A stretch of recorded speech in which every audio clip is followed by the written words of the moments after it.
And we are back for the second session of Trophy Gold, The Escape from Atur. When we last left off, our daring and adventurous crew, they were about to be beset upon by Ducal Guards. But first, let's go over just a really quick version of Cats again, just to sort of re-up, make sure everybody is back on the same page. So again, this is Trophy Gold, The Escape from Atur. You're playing desperate treasure hunters, currently on the run from Ducal Guards, but also you are here to find treasures and explore Atur from a perspective most people don't get to see. Your aim as players is to acquire hunt tokens, meta narrative resource that allows you to either exchange them to get a piece of treasure, or you can use three of them individually or as a group to realize a set goal. And that often will unlock the next set or solve a major problem as presented in the set, depending on what the set is. You need to acquire treasure because you have burdens. Burdens are your debts to people around you or your society or just your kind of living situation. And if you don't meet your burdens when you leave the incursion, when the incursion ends, you retire in destitution and poverty. So again, you can go around and look for treasure. Oftentimes, instead of direct treasure, what I will do is give you a hunt token, and you can spend that to either say you do in fact find treasure, or you can bank it and hold on to it. But it's a little risky because if you roll a 1 on a hunt roll, you lose all of your current personal hunt tokens. Tone is, again, we're looking for Arcane meets Assassin's Creed with some Mirror's Edge vibes. I do kind of want to address, normally when I run this, and I did mention this last session, I said you're not allowed to touch the ground. I want to strike that. The theme for this incursion's rooftops, but I don't want you guys like racking your heads feeling like, oh no, we're not allowed to touch the ground and come up with like reasons to not touch the ground. You can go to ground. In fact, you can even go underground. Assassin's Creed and Mirror's Edge both have giant sewer sections. And if that's where we decide we want the narrative to go, we can. Just keep in mind things like the set goals, and we'll all work together if we need to sort of rubber band us back up to the rooftops at narratively appropriate times when we need to go there. So I just want to leave that on the table for you guys. And then, of course, subject matter. Some stuff may come up. We've kind of set a rating system as R. So again, just want to go over the safety tools. We have lines and veils. You can find those over in the safety tab. We have the open door policy, which just means you're allowed to leave at any time for any reason, no hassle or harassment. Just please let me know if you plan to come back in a certain amount of time, or you're not going to be able to make it back for the rest of the session, or if you're just not going to be making it back at all. And again, any of that, carte blanche. You don't need to justify yourself. Just say, hey, I'm going to open door, or hey, I've got to open door. And then last but not least, we have, of course, the X card, which can be invoked in any number of ways. Make symbols, get my attention, say I'm going to X card, blah. We'll stop play, figure out what is being X carded. I may ask for more specificity on what's being X carded. I will not ask why. We'll remove the content in question, and then we will resume play as we need to. So again, any questions on that? Thumbs up in the viz. Awesome. Great. And let's take a look over at our treasure hunters tab and just kind of take stock on what's going on with people. Oh, Tuvo, I need to give you a couple conditions. Because you are beloved, but you are also hated by Arrowhead. I'll go ahead and mark those in for you. So Tuvo has a couple conditions. He has 1 hunt token, and nobody's ruin has increased from start, which is great. We'll see if we can change that. But Tuvo has 1 hunt token. Currently, no gold. Nobody's actually found any treasure yet. And again, you can spend hunt tokens at any point in time. So just bear that in mind. No armor marked. We haven't really done a whole lot of combat. We're going to do some of that to get started with. Asta, our dwarven turncoat, has no hunt tokens, no gold. Does have currently in her possession a phylactery for Davy and Carla, the or the Grand Duke of Atur. That's worth 10 gold, but that's going to be split across the party members. So you do have something so long as you can keep it and hold on to it. But you got some burdens, and you are currently bonded to this phylactery. You're finding it hard to let go of it. So that's interesting. We're going to explore a little bit more about that, I hope. Liana, you've been marked by Prisciani, the Thurani headmistress of the Heathertop House, the Academy for Troubled Girls here in High Top. You have 2 hunt tokens and currently no gold, but again, that phylactery I'm assuming is worth some stuff. And then Vaughn also has 2 hunt tokens. Well done. Currently no gold because none of them have been exchanged yet. And then also, while I'm on Vaughn's sheet, Arrowhead actually has a little bit of mechanics attached to him. That's the hawk that was at Sir Peregrine's ostentatious falcon roost that you smashed through. We're best friends now. Yeah, absolutely.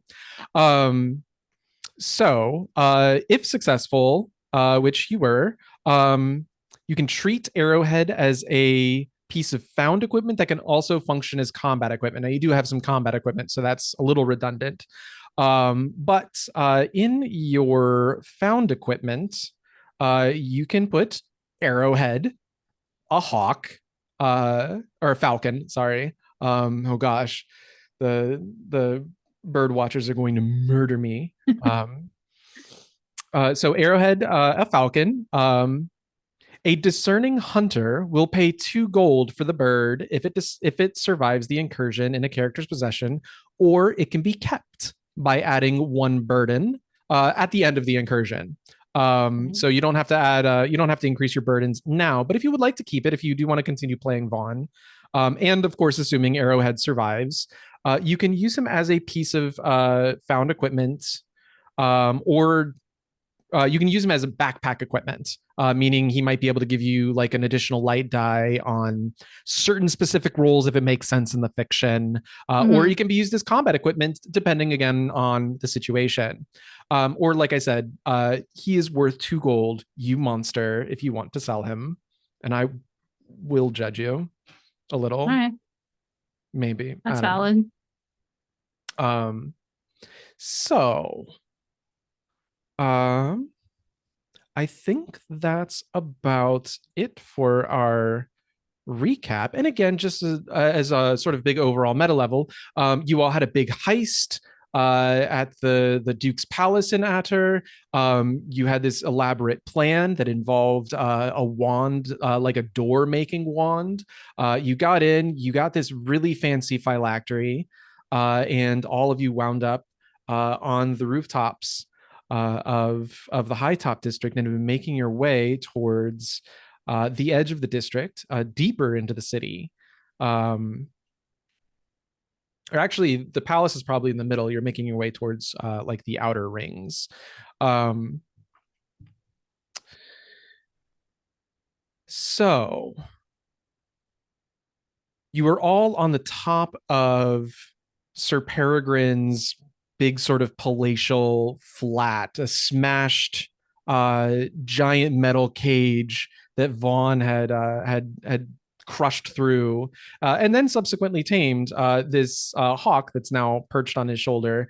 Tuvo and Asta and Lyra, one of the girls from the troubled house, all came over from there. And then after that, smoke started coming out of the house, and Liana comes scrambling up from the side and joins you all there.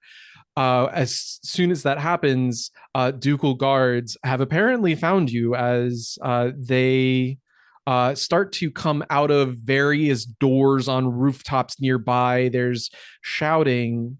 and you've clearly been identified. Um,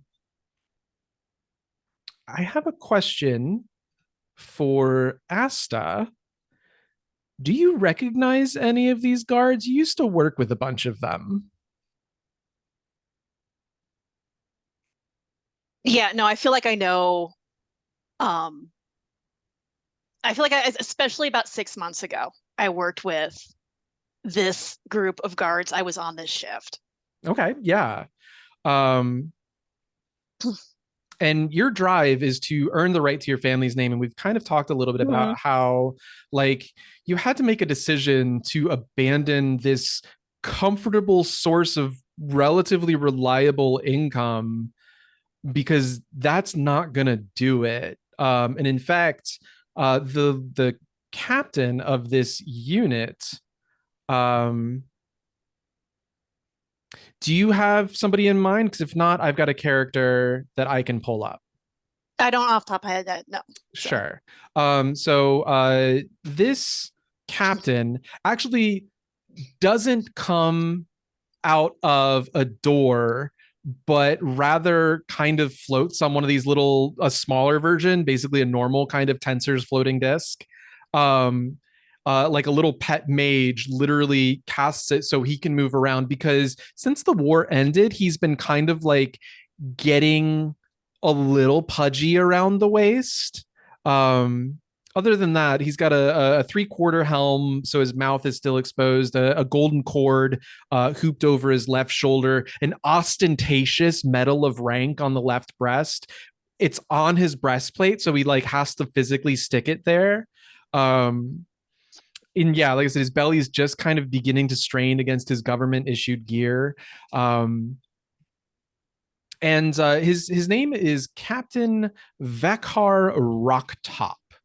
I will write that in chat.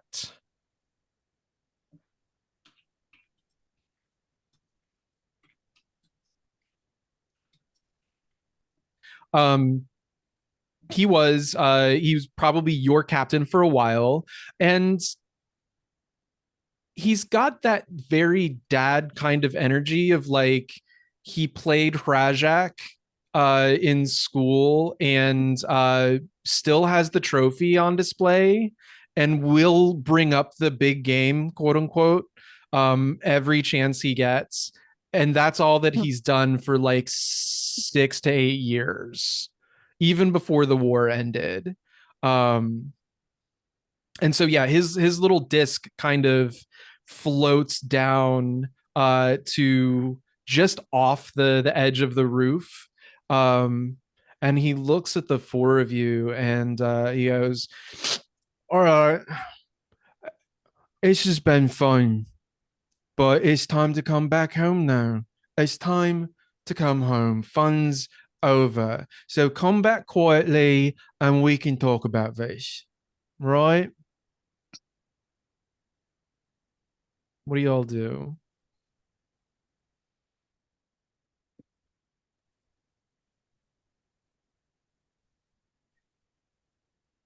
I'd say Liana's probably just sort of scrambled up onto the roof and is just kind of looking around, taking in everything.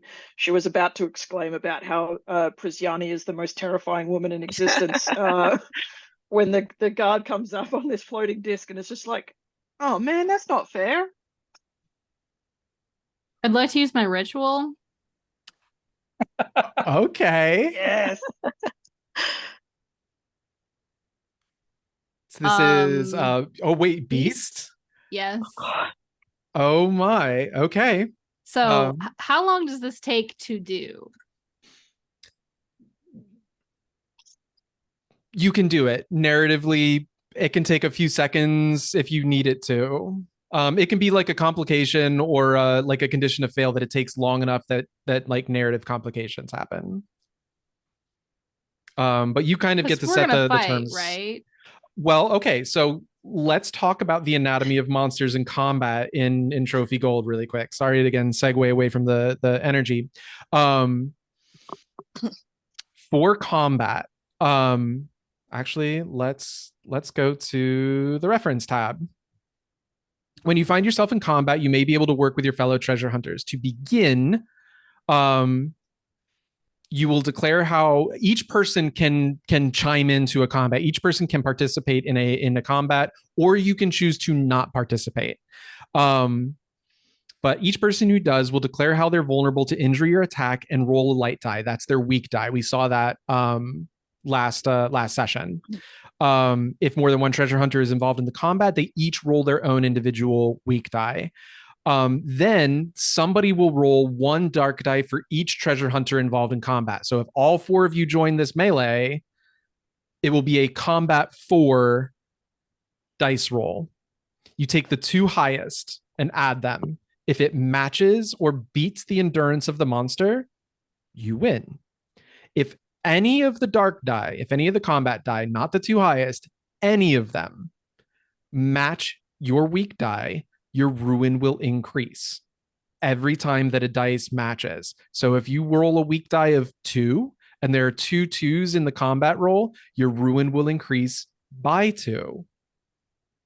Unless you mark a piece of armor, in which case you gain no ruin for that round, whether it's 1 match or 2 matches or 6 matches for some crazy mathematical reason.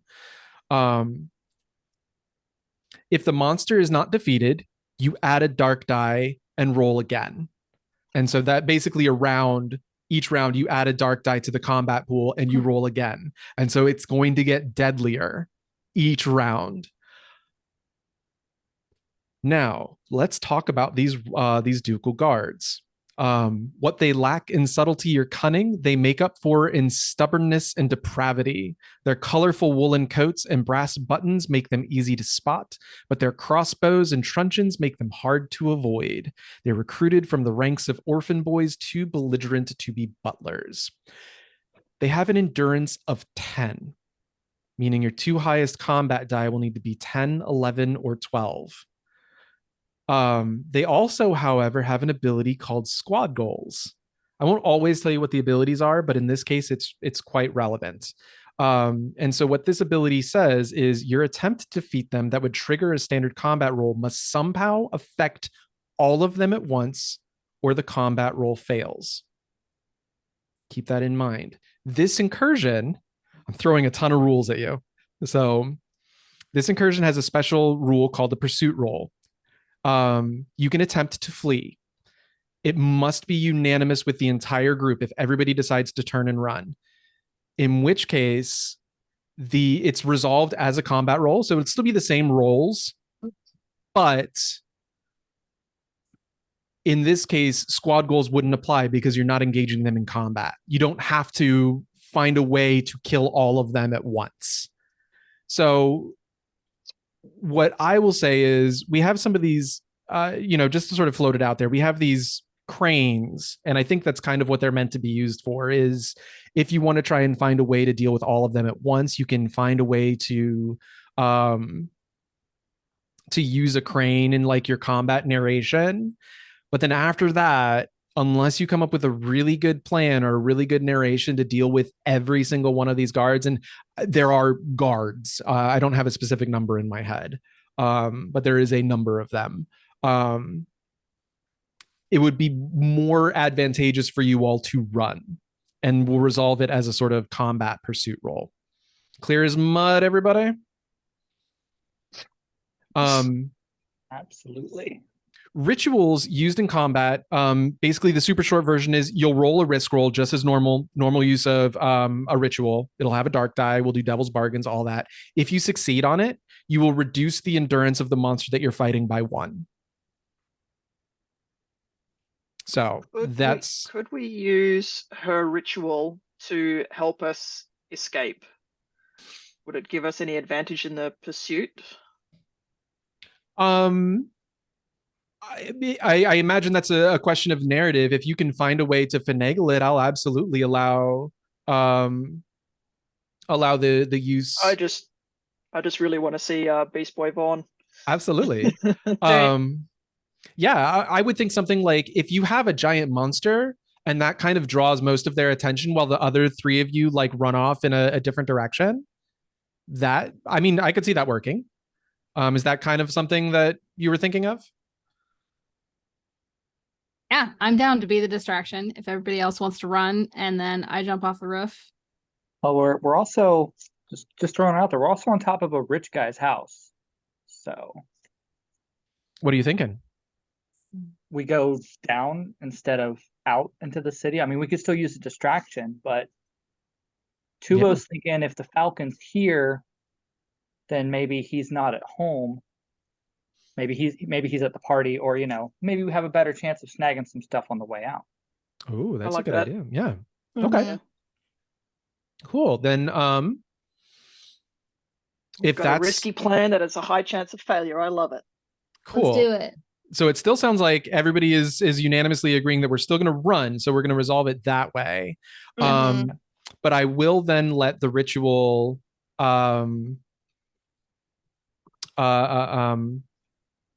help in that regard instead of direct combat, direct confrontation. Mhm. So let's go ahead and start with resolving this ritual. This is a risk roll. So let us gather dice. I'll tell you right now, because you're using a ritual, particularly in a combat situation, it's absolutely going to give you a dark die to your pool. Your first light die comes from, do you have a skill or piece of equipment in your backpack that would help you in the casting of this ritual? And you get to decide what it looks like. So, go hog wild. I mean, I guess I have numbing herbs in my backpack, so maybe that'll take some of the edge? strain away from the actual shifting. Yeah. Okay. Absolutely. I could see that. Is this something we can help with since there's a dark die involved? Yes. Again, it's kind of a question of, can you justify it narratively? But there are rules for help rolls in the reference tab. Does Liana want to slather the werewolf in Vicks Vapor Rub? Is that what's going on here?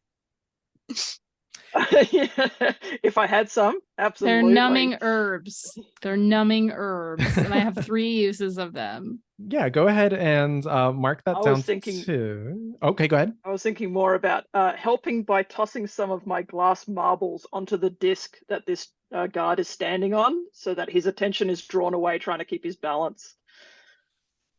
Okay. If another treasure hunter is making a risk roll that includes one or more dark dice, you can offer to help before or after they roll.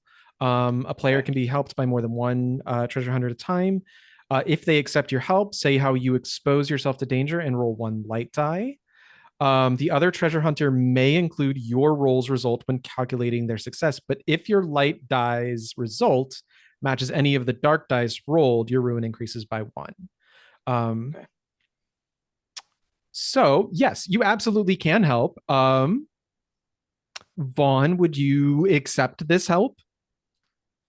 I am not quite sure what I'm rolling right now. So Okay, I've got 1 light die and 1 dark die. Is that correct? Correct. So okay, yeah, let's look and see what the risk roll is going to come out as, and then we'll see if because you might not need help. You might be just this awesome. Yeah. And I don't want to bring ruin to anyone else. Me, I don't. Vaughn doesn't give a shit. But absolutely, yeah. So all right, back to the risk roll. So what you hope will happen is you will turn into a big giant half monster weird thing and get all their attention. Sound about right? Yeah. Okay. And do a big roar. Yes. And ask the GM and other players what could go wrong. So guys, what could go wrong here?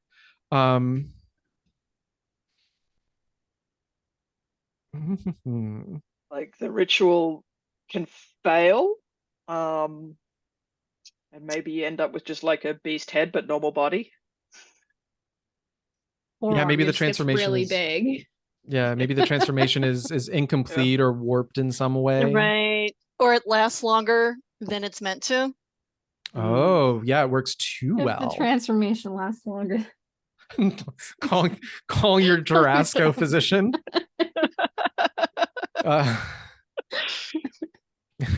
If you're lycanthropic, yeah. Cool. So Devil's bargains. So yeah, you got currently on the in your die pool, you have one light, one dark. You can get another light die by accepting a devil's bargain. And let's go ahead and throw out some devil's bargains, guys. Again, devil's bargains are narrative complications that will take place if accepted, regardless of success or failure. They cannot negate the success, but they should ideally make things more interesting or complicated. Loss of equipment, collateral destruction, things like that. Okay, so His shirts go poof. yeah, I mean that's expected. I'll take it. Yeah. I say no matter what, when Vaughn transforms, it kicks that spark of playing Hazrak against shifters, and he's ready for it. Oh, wait. So what would that? So you're saying that Vaughn would face off against the guards? It would distract everyone but the captain. Yeah.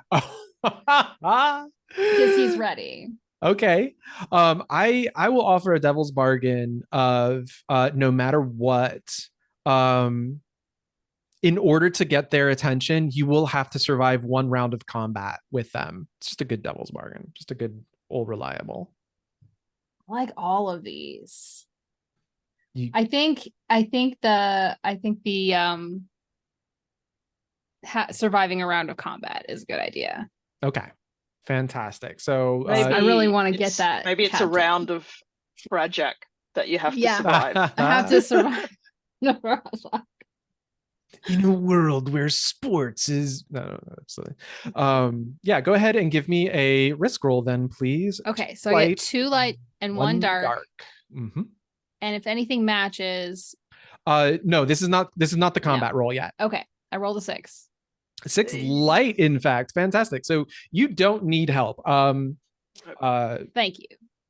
Liana just steps back. It's like, oh man, he's got this. He's No, in fact, so on a 6, I believe you get to narrate so I'll let you do a little bit of narration, but again, ultimately what this is going to do is it's going to reduce the endurance of the guards in the combat roll, which is about to come up. But yeah, narrate how you get their attention. I think it is like a bestial howl that he lets out, and it's like Sailor Moon transformation. He spins around, muscles happen, and he does like spike a ball at the captain and it bounces off his helmet. It's not a Rajak thing, but just happens to be something on the roof that he finds and grabs and bounces it off the captain's helmet. So. Fantastic. Do you manage to shout out like a run to everybody else, I got this, or something like that? Do you do something heroic in that sense? I don't think so. Okay. Sorry. That's fine. Like he starts transforming and everybody else knows what's up.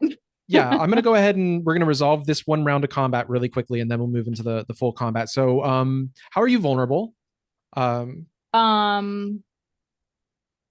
think the shirt does come off, so it's like there's not as much like protection on the torso as as the guards have.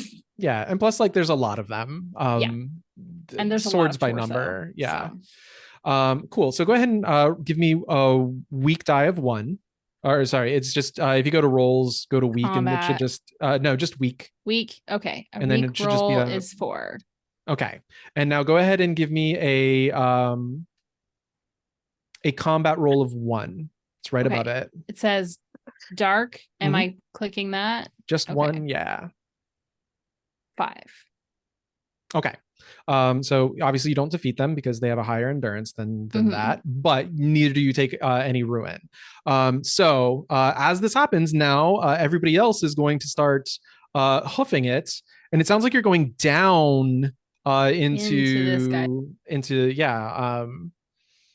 into not Sir Peregrine, not Lord Peregrine. Sir Peregrine's flat. So this is all of you participating. So everybody, please. Actually, Vaughn, you can hold on to your weak point because it's basically the same combat, quote unquote. But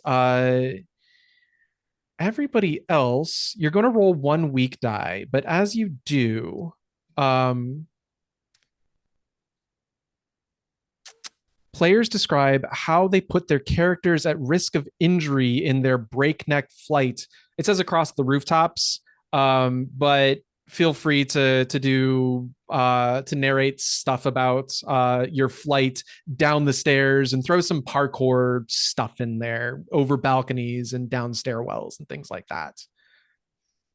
So everybody has to do this. So I'll just go in whatever order you want, but please roll a weak die. And whenever you want, let me know how you're vulnerable. Okay, because this word never gets to come up enough. Tuvo's going to infenestrate himself into a window, which comes with all kinds of, its own weaknesses. So whether that's like launching over the, edge, grabbing a hold of the gutter and going through a window, or just he's launching into a window somewhere. Fantastic.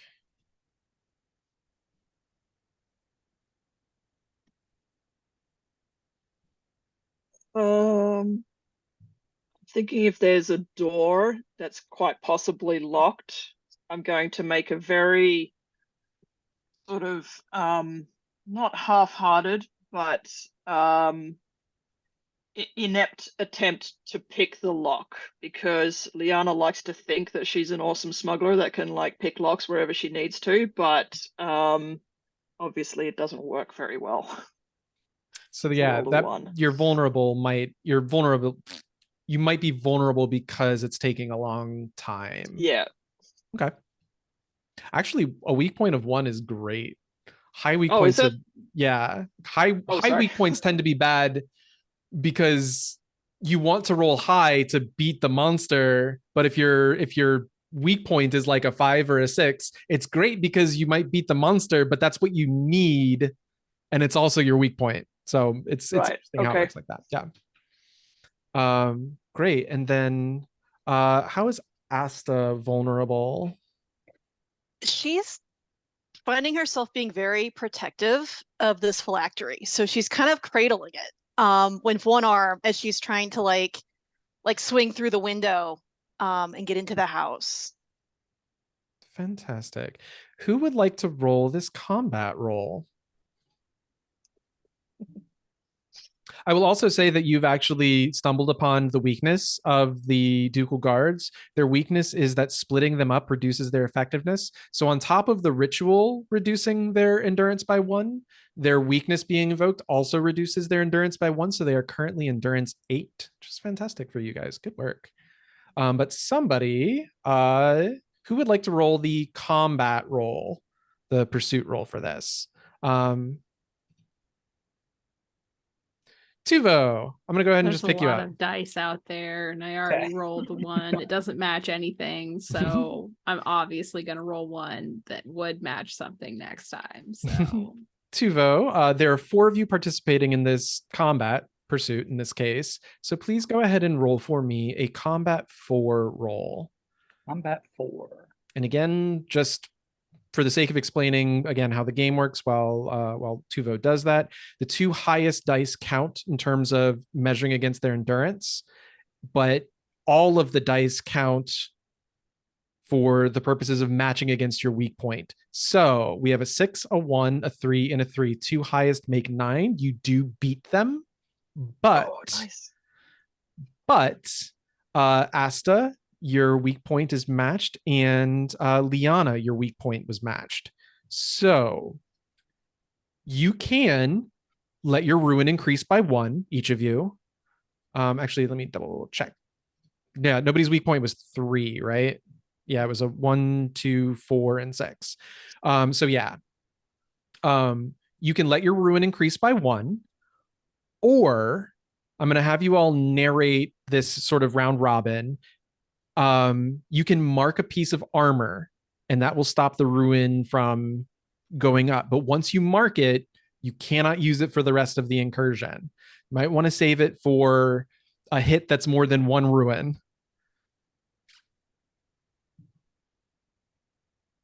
I'll just go.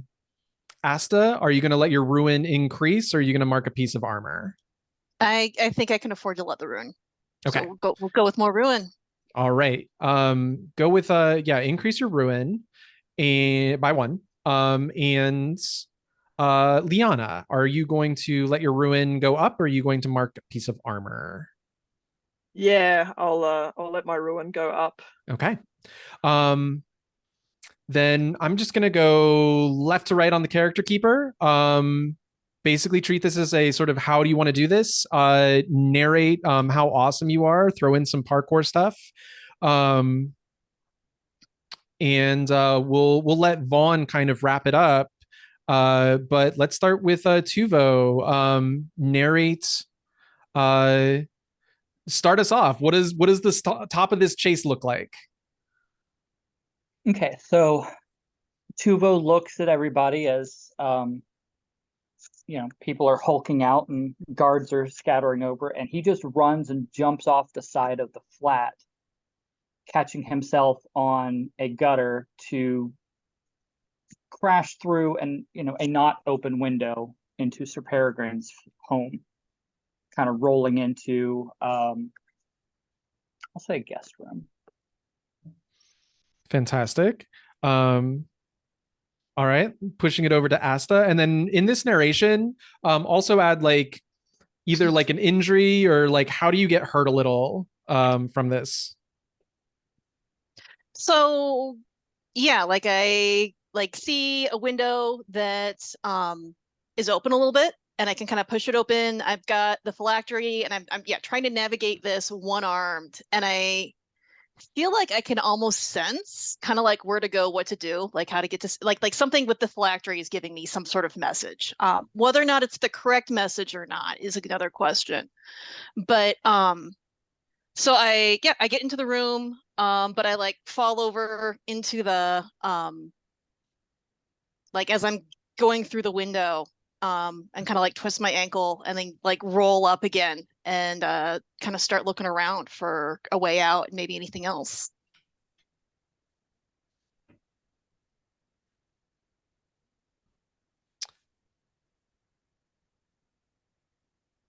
Alrighty, and moving over to Liana. Yeah, I like to think that Liana's desperately trying to pick this lock on this door, and then looks over and sees Asta going through a partially open window. And it's just like, oh man. She just gives up on the door and then tries to dive into the window after Asta probably lands on top of her, and they get all sort of tangled up and stuff. And that's why we both get a little bit of ruin, because I just kind of dive bombed on top of you. Fantastic. Both of you, please take the condition battered and bruised. Yeah. And Vaughn, narrate your part in this and how you draw the guards away and then subsequently make your escape. It's the finishing play of the big game, and he just goes off on all of them and like just bouncing them around. I don't know anything about Rajak. Make it up. Yeah. So yeah, he's just like he just goes off on them. Several of them get very injured about it. But it's much more like the game than it is like a fight. And so no one could say that he was attacking Ducal Guards. He's just playing with them. It's fine. And then for his finishing move, he cannonballs through the door that Liana was trying to pick. Like just like busts through. Lands on the other side. So you have to actually like get away from these guards. Mhm. Because you did, I think you know. they're down. I think they're all down. Like Okay. the tensor's floating disc is gone. Yeah. Alrighty. And so yeah, Can I steal the little captain badge off of the captain's breastplate? give me a hunt token and I'll give it to you. Okay. All right, mark a hunt token and add to your found equipment a it's a mark of rank. Well, let's make it something that's worth 1 gold. Let's make it an actual like Carnathi medal. We can leave it nondescript for now as to like medal of the people or whatever it might be. But add to your found equipment Carnathi war medal worth 1 gold. Fantastic. So I assume like you all kind of have to spill out into the streets to sort of finish this evasion, but it also kind of sounded like Tuvo, you wanted to like look for something on the way out. Yeah, just something shiny to grab on the way. Sure, fantastic. You can either describe what you're going to do to look around, or you can spend a hunt token and just find something. Okay, so in this guest room, Tuvo's looking for anything that might be worthwhile, whether it be like a hand mirror or something in the armoire, just something small and pocketable that's not going to slow him down as he barrels through the rest of Sir Peregrine's flat. Okay. Yeah, this is gonna be a hunt roll. It looks like you're using appraisal. So I'll go ahead and say, go ahead and give me a 2-die hunt roll.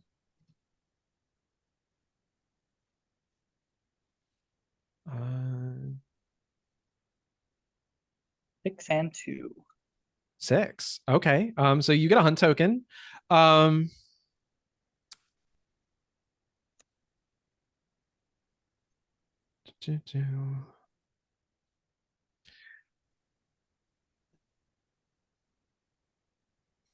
So I'm gonna say that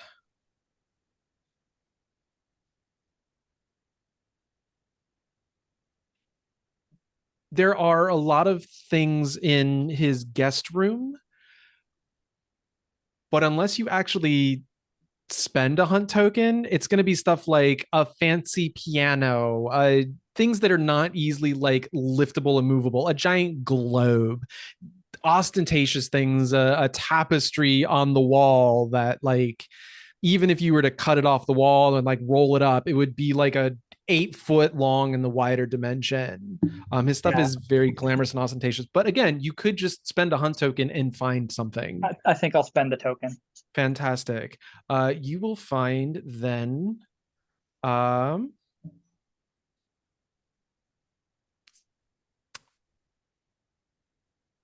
hanging on the wall by the door. It's actually very quick, very easy to grab. You will find a cloak of billowing. It's worth 1 gold. Somebody will buy a cloak of billowing for 1 gold. And here it's like you can just whenever you want to, if you want to wear it, it flaps dramatically as if it's in the wind whenever you want it to.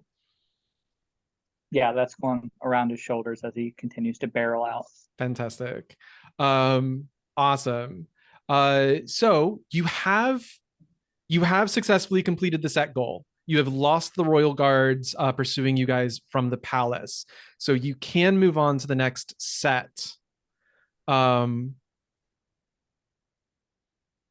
Whenever you want at this point. Once you leave this set, you cannot come back. But there's kind of also you've been through the Heathertop house, you've been through Sir Peregrine's flat. Speaking of, Tuvo was not concerned for his childhood friend at all. Yeah, Lyra. Yeah, Lyra I'm expected to barrel out of the door and she's just standing in the hallway, to be honest. But there you go. That's exactly what it is. And in fact, she's probably like, come on, we've got to go. Like, they're not going to stay down for long. Or your friend, she doesn't know that they're down. Your friend's not going to keep them busy forever. We got to go. And she'll like run and run by Liana and Asta, like sprawled in a pile on each other. Come on, what are we waiting for? Let's go. Ready to move on to the next set. I was wondering, Let's instead of spilling out go. onto the streets, could Sir Peregrine have a way down into the sewers? If you want to look around for one, then tell me how you are going to look around for one, or like what you might expect to find. And that would, if you tell me how you would go looking for a place to go down into the sewers, then that would be enough to spark a hunt roll. I think it's up to where we want to go next, sort of thing. I was thinking it'd be cool to go down into the sewers, but if we want to go out into the streets and then back onto the rooftops, that's fine too.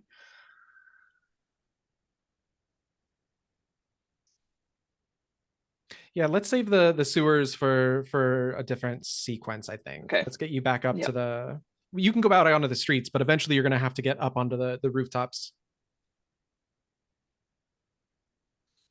All right, so anybody have anything else left they want to do in this set before we move on? Fantastic.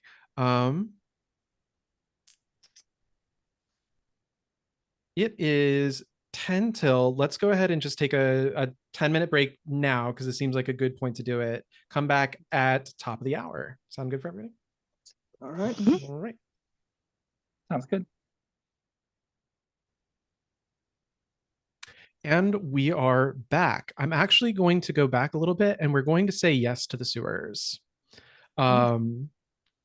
I checked ahead the next set over break, and I just wanted to make sure, like, if everything could translate to an underground environment, and I think it can.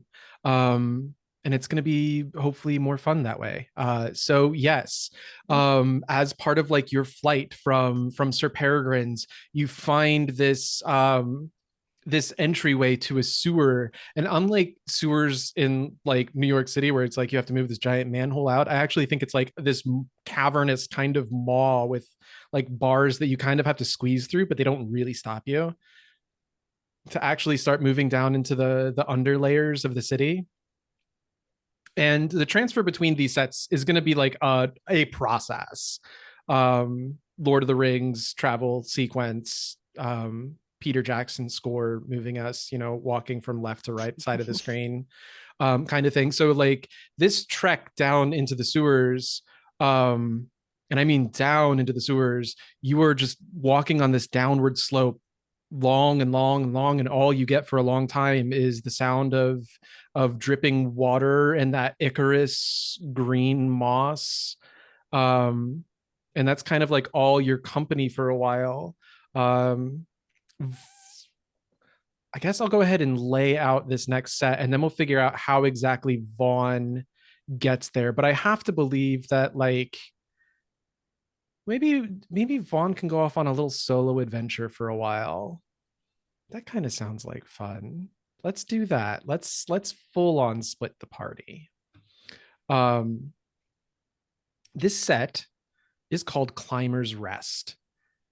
Above ground, it's still, you know, about the rooftops. And I think, Vaughn, you actually probably do have to go like down an incline, going from high top to this more sort of business, residential business slash like mercantile housing, mid-level district, 3-4 story houses, all of them with that very Germanic kind of arch thing, with like 3 pipe chimneys sticking up a lot of times.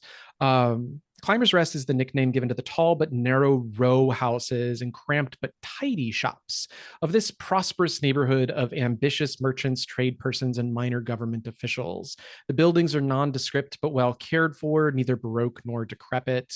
A broad plaza separates the roofs of this enclave from the strivers and the towering flying buttresses of the monastery district. Down below, Climber's Rest is a bit of an ironic joke because what happens when climbers fall? Eventually, they have to come to a rest. You guys come out into a bit more of an actual fully undeveloped undercity. Very punk. So if this was Arcane, it's what's Zaun instead of Piltover. So again, there's like this sort of thriving mercantile trade going on, but it's going to be the punk side of things. It's going to be you come out into like this maw of a sewer with like the water dripping down, and you just see like these concrete houses, most of them cut off from the sun, but people like live down here. There's a vendor on one of the main streets. I think actually it's not necessarily there's streets, there's sidewalks, but between the sidewalks is like that green Icarus sewer water just running through them. But on those sidewalks, you have vendors that are like selling, like there are frogs in wooden cages and like a cockroach merchant who like pick one out with a stick, and like that's what people eat down here. That's the kind of stuff that we're dealing with. I see, throwing some nods back to your Cincinnati roots. Absolutely, yeah. Oh my god. In fact, like maybe this is a good spot for like a paint the scene question, but I'm still kind of bubbling up like what exactly it what exactly would be a good paint the scene question for here. I guess what is something that you see that these people are using, or that these people are living in their daily life that you would never see on the surface? This is a question for everybody, and you all can, answer round robin in whatever order you want to. But what's something down here that, yeah, help me paint this scene. So, because this is Atur, I've got a fun one. People, there are a few people that are highly painted as if they were like, rouged cheeks and lipstick, but it's gore and ichor to ward off ghouls.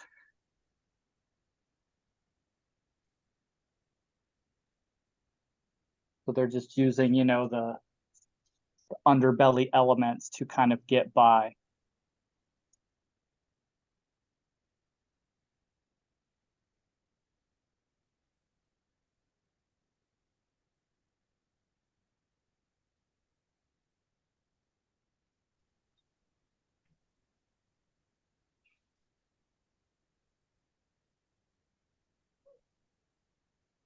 Who else got something for me?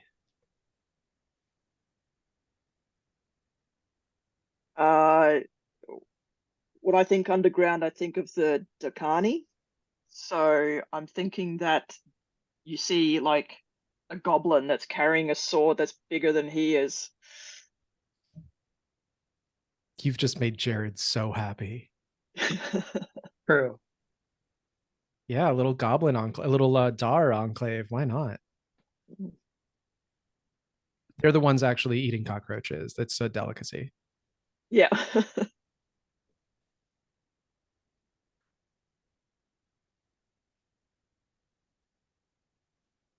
And one of the goblins is riding on like this giant frog that's swimming through the aisles, and this guy kind of like a little like, you can tell he's like taking stuff with him. There's like a couple of boxes on the frog's back, but it's just like moving through, and then it jumps out and kind of shakes off a little bit and hops along the sidewalk. Nice. I was going to say maybe people who are not mindless, but are undead. So maybe still like cloaked, so it's not as noticeable, but people who can't be on the surface without it being pretty clear that they are undead.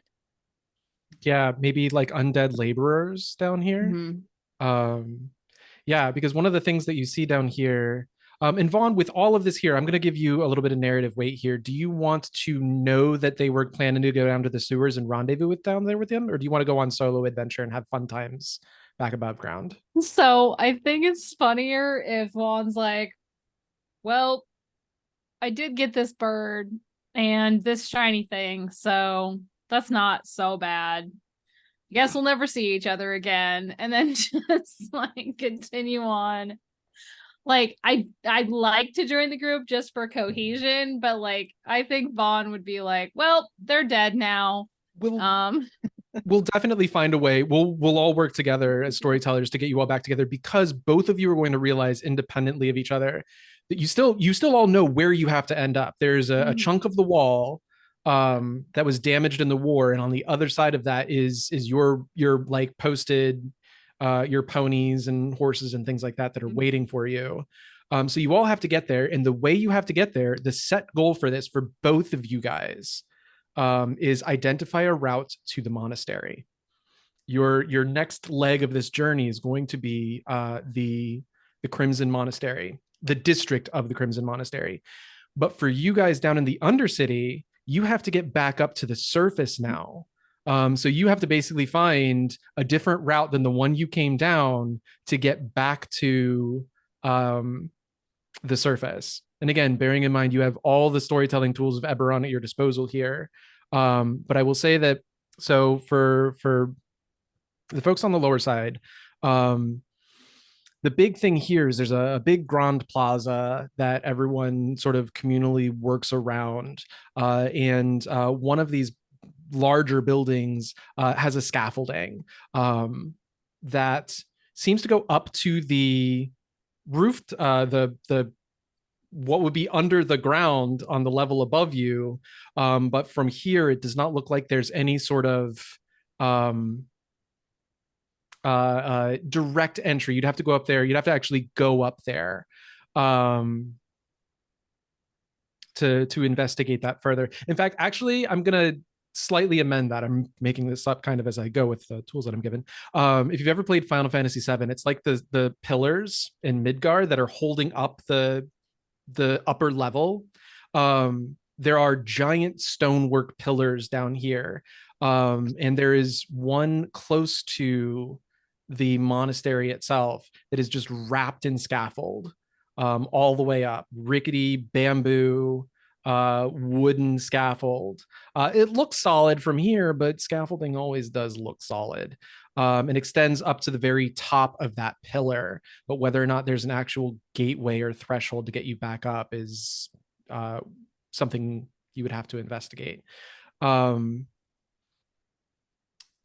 Vaughn, for you, one of the rooftops nearby you, on somewhere on the edge of this giant plaza that you can't probably jump across, there is a small shrine, a modest shrine to Onatar, god of the sovereign of fire and forge. It's up here on the rooftops, so somebody is probably practicing this religion in secret, but usually those might sometimes have some treasure. People like to do donations to their gods. Kind of how things work. So rob that place. Is he still in beast form, or is that something that ends at the end of combat? You can be out of it unless for whatever reason you just want to still be inside of it. But no, that's fine. I'm good. Okay. Either way. Yeah. You can have shifted back then. Yeah. And then also, I'll leave this prop open to whoever wants to use it first. Somewhere there is a tradesman's ladder, a well-made wooden ladder, currently extended some 10 feet of its full 30 feet, bridging a modest gap between the eaves of adjacent roofs. And then for you, Vaughn, actually, This would be more fun if it's on the Undercity side. There's a pigeon coop somewhere on one of the, again, quote unquote, rooftops of these buildings that you're sort of able to sort of scurry across. There is a pigeon coop, a simple but sturdy birdhouse holding a flight, holding a flight of pigeons, assumedly homing pigeons. In fact, there's probably would that be Civis for transfer of messages? No, it's not Civis. I can't remember which house it is. That's like the final step of post. But yeah, so Orion or Civis, depending. Yeah, I think, yeah, I don't remember. It might be Orion. But in any case, yeah, a simple but sturdy birdhouse that with some homing pigeons. And but I kind of want to just open it up. Maybe let's explore the Undercity side of things first. And let's just kind of have that scene of you guys taking stock of what's going on. Lyra is down there with you as well.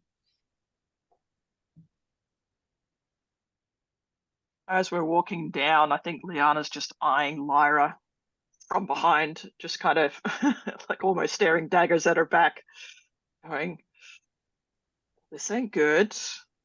Probably turn around to Asta and go, "So I missed that whole thing. What is she doing here?" Like they know each other? They're Right. friends? I see. Right. Mhm. Well, that Heathertop house was not entirely what it seemed. Yeah, it was pretty scary. I think we should keep an eye on her. She seems okay. We cut forward to Lyra and Tuvo, and Lyra is like kind of leans her head over towards Tuvo and goes, "So that's your girlfriend?" She'll like glance back at Asta. No. We just she just came along recently. Came along recent. What do you mean recently? How long have you been doing this? I mean, whatever this is, you still haven't exactly told me what it is that you're doing. Because you keep cutting me off every time I say I'm looking for harp wax. So now listen, I can call the guards again at any point in time. I'm just letting you know that. Down here? I can scream very loud. I'm sure that frog can too. I don't think it's gonna get the reaction you're wanting here. The frog down there, it's a bullfrog, and it gets like the big giant throat. It's really loud. It echoes through the sewers. Everyone on this team has proven valuable so far. Are you saying I haven't proved myself valuable? Are you saying you're part of the team? Are you saying I'm part of the team? You didn't rat us out to the guards so far, and you helped us out. Well, I guess I'm part of the team then. What are we doing? We're trying to get out of the city with heavier pockets if possible.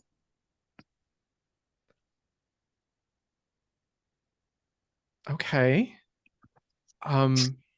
So is this not a good time then to ask what's in the bag? I feel like if I'm going to be a part of this team, I need to know what's in the bag.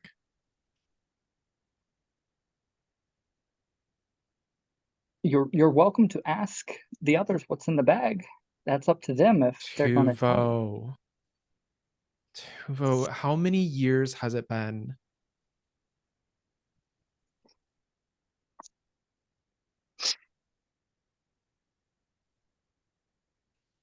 Look, it wasn't what we were looking for, but it's a haul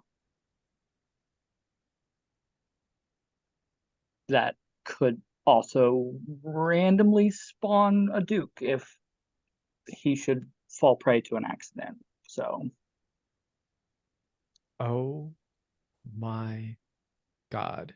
We're going to cut to upper floor, the upper stories. Fawn, what would you like to do? What kind of trouble do you want to get into? I want to rob this shrine. You're gonna rob the shrine. All right. Yeah. It is basically as I described. It's a shrine to Anatar, god of fire and forge. So my understanding of sovereign shrines is they are actual places of work and labor. In this case, it is a glass working or a glass blowing. Okay. It's So like there are people here to see me. It's not just like a altar and there's like money. For now, for fun, let's say it's not currently being run and occupied. Whoever would normally run it, Glassware is hard to transport. Yeah, I mean, unless it's like little like necklace charms or things like that, you can glass blow small things. But what if we did have some fun and say there was somebody there just for fun? And then I'll let you deal with this problem however you want to. There's a Warforged there, which is why they're there at this odd hour. Everybody else is eating dinner. While in the Undercity, they are smelling the wonderful smells of churning sewage. You are actually not necessarily assaulted by, but like every time you pass by some of these chimneys that you sort of walk through and have been walking through for like the past half hour or so, every now and then you just get this like wonderful odor of hearty stews and roasted vegetables, roasted tribex, probably at least in one or two of them. And you realize that like it's dinner hour. When was the last time you ate just for fun? I feel like he was planning to like decimate the snacks table and got through part of the decimation when it was like, okay, now it's time to go move like and steal things. And he was like, but I'm not finished with my snack. And so it's been a couple hours. Yeah. So there's this Warforged there. I'm gonna slightly retcon myself and say it's maybe not necessarily just glassworking. There's also a little ceramic work going on. In fact, actually this Warforged, the way you could pick them out of a crowd is that whatever modifications she has done to her chassis, it looks like an old war piece. Did you do anything in the war? Were you a soldier or did you serve at all? Feel like no. Okay. I feel like Vaughn was an opportunistic grave robber in the war. Oh, well then actually, so you still would have encountered soldiers' corpses Yeah. and the armor that they wear. Mhm. She's integrated into her Warforged corpus. It looks like a more ceremonial form of armor, but what you immediately peg as interesting is that it appears to have been repaired probably by herself, because there's sort of lapis around the ceramic or inlaid in the ceramic, but parts of it have been broken and repaired, and where the repairs were, you see these like lightning bolt kind of cracks. Kintsugi is if you're familiar with that. How dare you? How dare you make me fall in love with this Warforged? I'm trying to be mean. I'm sorry. So You yes, did this Warforge has like Kintsugi repaired armor, and other than that, like there's just lapis inlays, and yeah, she's calmly working over some more of this ceramic work, and there are like glass wind chimes to the side of the forge, or let's just call it a forge. I don't know, class workshop.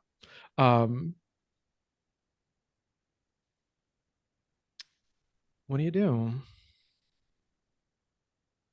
I think he acts like he's supposed to be there.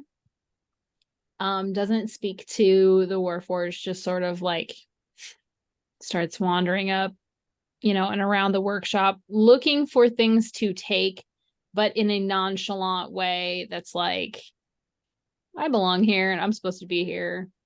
Sure. So if questioned, you can be like, oh yeah, I was just gonna grab that one thing and then I'm just gonna get out of here. Yeah. That's enough to, I think, to spark a hunt roll. And we'll start out with there and see if you encounter something terrible. So do you have a skill or a piece of equipment that would help you with this search?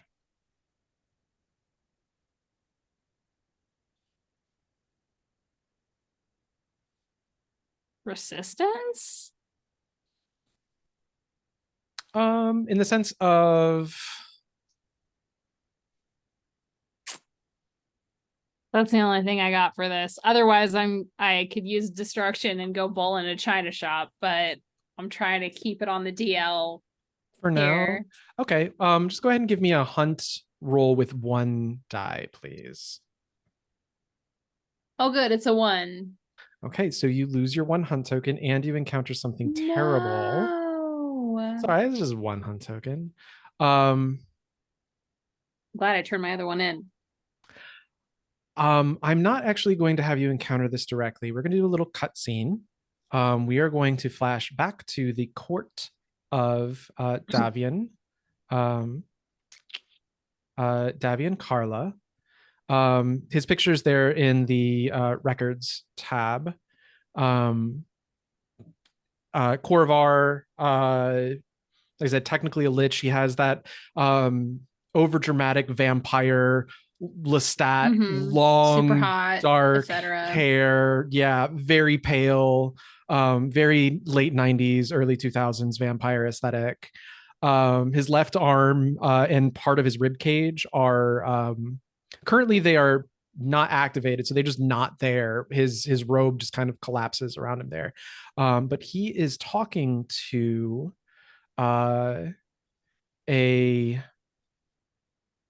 here's an interesting question. Your affliction, the fact that your beast transformation is dangerous, is that a personal curse? Is that hereditary? Do you have any more thoughts or opinions on that? Would I be able to recognize somebody else with this curse if I were to see them? I am gonna go ahead and say that it is something that he picked up, because like shifter's got a shift. I think it's a curse he picked up like robbing graves, so it's like he ran into somebody's grave goods that were not supposed to be messed with, and it went badly for him. So maybe it was it was some sort of item that there was a curse on. With your permission, I'd like to add that this curse branded itself on you, so people can see you. Now maybe you can hide it if you want. It almost is kind of like an aberrant dragon mark. Maybe we'll just make it not like a different color or something like that, or something a little bit more stylized and actually has like a script to it or something. But if you don't mind, I would like to say that, and I would like to ask, like, if you have an opinion on like where such a curse might manifest on you. On the palm of his hand. Okay. Because that's where little grave robbers take things with their little pausies. Their little grubby pausies. Fantastic. So Grand Duke Davian Carla, we see him sitting slumped kind of sideways in his chair, very dukishly, I guess. Very dramatically, with his hair all spilled down. And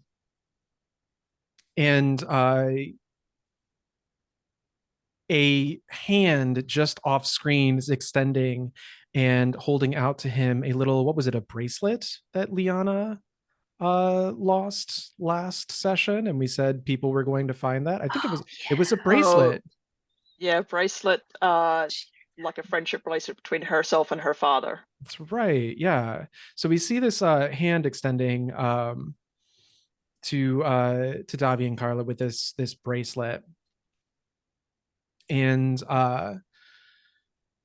when the camera pans back around, we see three figures. One of them is a half orc, and the other two are shifters with sort of feline expressions. And Davian has been told what was taken and is fully aware of the direness of this situation. Actually, some folks probably just left, and he's just gotten the bad news about what exactly the thieves took. Sir, we can't find your phylactery. And immediately after this, this person comes in. The half orc on their left cheek has the mark of finding. They are from House Thrashk. And Davian Carla says, I need your bloodhounds once more. Javan, I need you to send them out. You understand this is a very delicate matter, a matter of grave importance. Seasons change, walls crumble, but Atur endures. And all that we see for now is an acknowledgement, an expression of acknowledgement from this Javan, the half orc from Thrashk, and he sort of bows and walks out into the hallway outside, and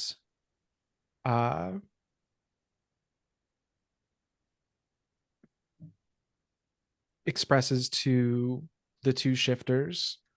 Some murmuring passes between them, and the two shifters kind of do a more feral go down to all fours and go running off into what is now becoming night. So you haven't encountered anything terrible yet, but I'm going to hit you with this later, Vaughn. But for now, let's cut back down to the Undercity. We haven't been there in a few minutes. Actually, before we do that, I do want to have just this little bit of a scene with the Kintsugi Warforged and Vaughn, as you've not been terribly subtle, and you're definitely not supposed to be there. And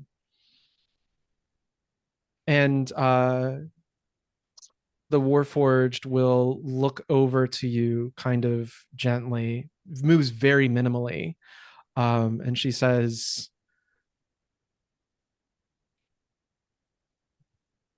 you don't seem to care about the ripples that you cause, do you? Well, they're behind me, so I can't really see them. Mm.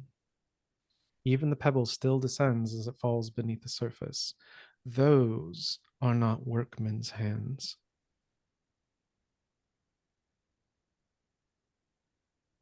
Yeah. Doesn't look like there's much here for me.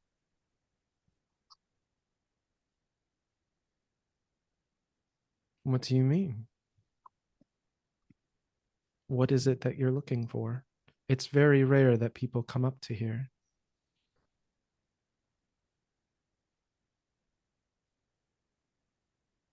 Guess I'm gonna have to do some more soul searching about that. And he sort of like sidles out past her. Are you just going to try and leave now? Yeah.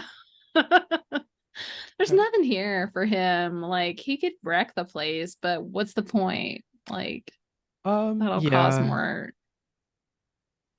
There's an effigy in the shrine. Pretty big though.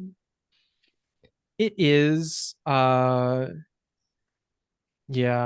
He was looking for like small things he could maybe take, like maybe some little bars of like gold or precious gems or something. Mm-hmm. There's nothing. It's not for him. As you turn to go, the Warforged will say, wait, Why are you here? Why? How did you find this place?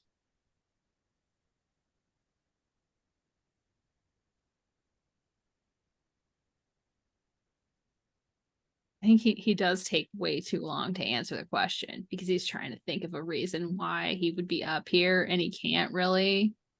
And so he's just quiet for a while and he's like,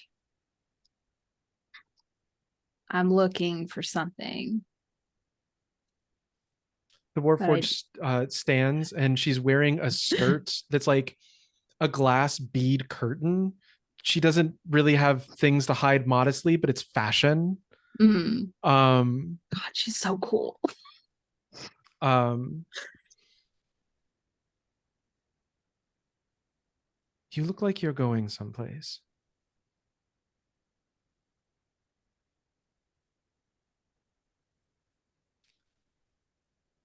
Are you leaving the city?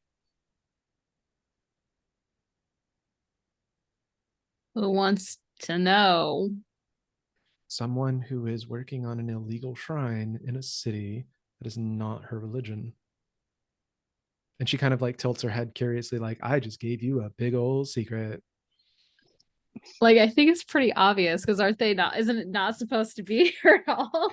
It is, but like I think this is where you might notice that, like, again, part of the situation with the rooftops is people don't normally come up here. And in fact, like as you look around, you see that like the rooftops are very unfriendly to traverse. They're, very steeply angled. You're the crazy one. I guess Doing some rooftop running. Sure. And like here's like a little, actually, I'll say it's actually quite secretive. It's, you almost basically stumbled onto this place where it's kind of flat and carved out. Basically took a 90-degree angle chunk out of one of these angled roofs. And so you can't see it from the ground. You couldn't see this from the ground. And then there are several angles, even from the rest of the rooftops, you can never see this from. Any smoke that the workshop would produce would be masked by chimney smoke. Yeah. He's very well hidden. I think when she says that, he sort of relaxes and he's like, yeah, I'm getting out of the city. Is there something I can move for you?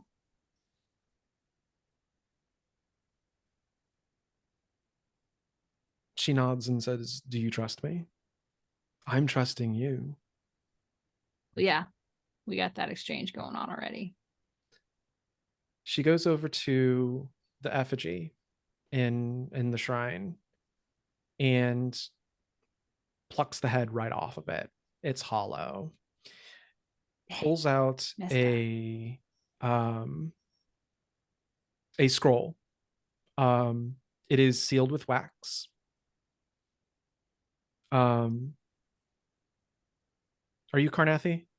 I'm asking you a lot of questions about your character. I don't think so. Okay, then for fun, we're going to say you don't recognize the seal. That's but fine. it is a wax seal scroll. She gives you a name. I don't have it off the top of my head. We'll come up with something interesting later. She says this needs to get to Korth. Okay. If you can get it there and deliver it to Myrrh, I will send a sending and they will pay you 1 gold for it. Great. Done. Add to your found equipment a sealed scroll worth 1 gold. Great. Let's cut back to the Undercity.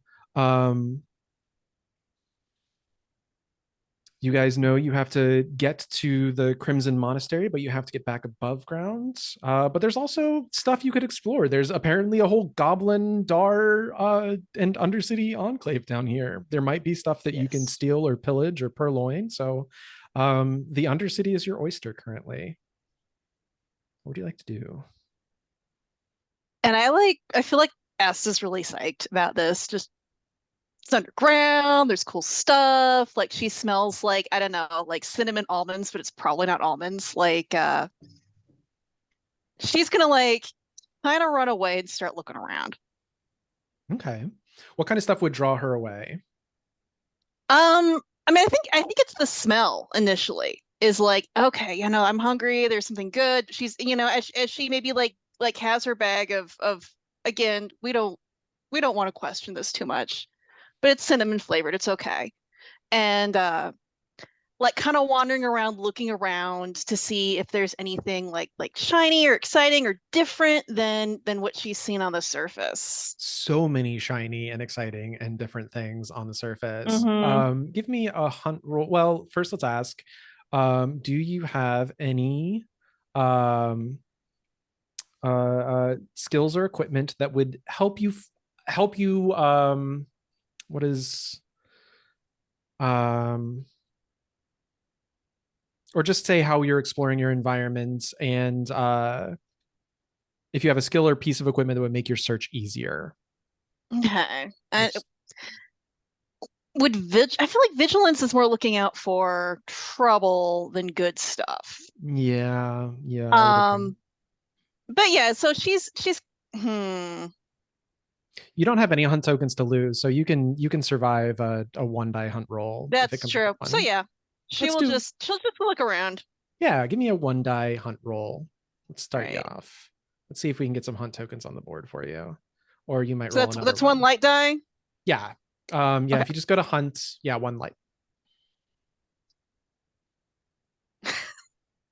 Oh no. Amazing. Oh, I'm gonna have a lot of fun.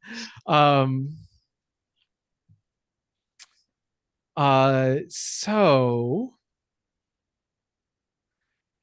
also, hunt rolls aren't usually like perception checks, but they are a bit of narrative construction. So like on a 1 to 3, the something terrible might be more immediate if I decide it to be. In this case, in the other case, I decided to introduce the threat. But now, let me check something really quickly here.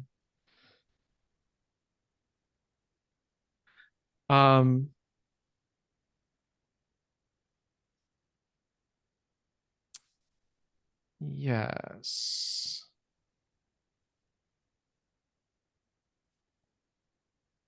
You are going to, as you're looking around, you're drawn away. You find this whole like food market. In fact, there's a chunk of the canals that are like all of the boat traffic is blocked. You can actually like walk across the boats. And there's a little food market, a little floating food market that is sort of like cropped up down here.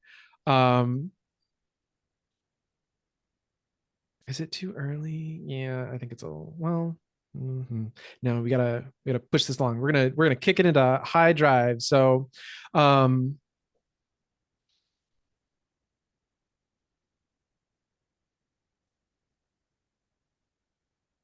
as you go looking around, you bump into somebody. And I think Asta is the kind of like wide-eyed wonder that like you bump into somebody and like fall back. Um, and when you look up, you are looking at somebody that does not somebody that doesn't belong here. Hard to say. You're looking at a shifter. In black leather. Dare I say a cat suit? I'm not going to say a cat suit. That's too easy. But they look like your fantasy rogue. Belts and bandoliers with pockets, throwing knives, a thin wire, not fully, maybe, yeah, kind of Indiana Jones esque whip or lasso hanging off their hip, which you kind of only see every now and then because they have a leather duster, a sleeveless trench coat that gives them tails because, again, we're just going cat themed apparently. Why do I do this to myself? And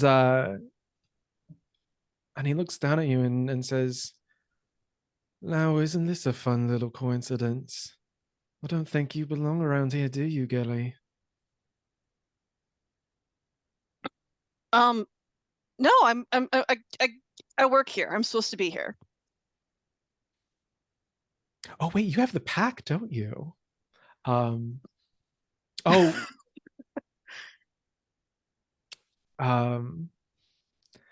say, little Gelly, what do you have in that pack there?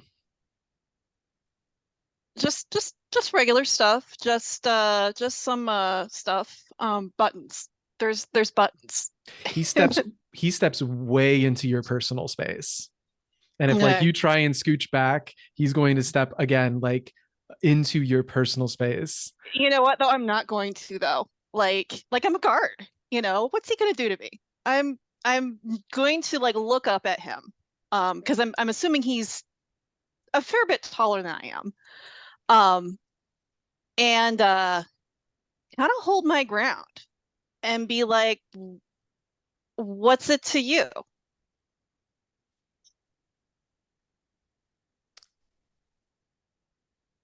He lowers his voice and leans down again into your personal biz and is like, I know who you are, girly.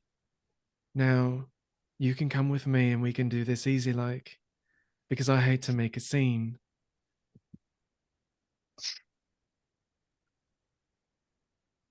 Or we can do this the hard way.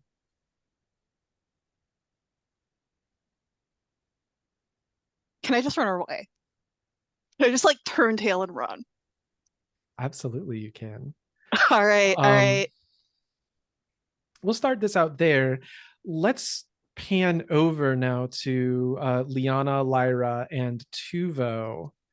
What are you guys up to while this adventure is going on? Apparently, Asta has like wandered off. I think Liana's very distracted by shinies too, especially very well made shinies.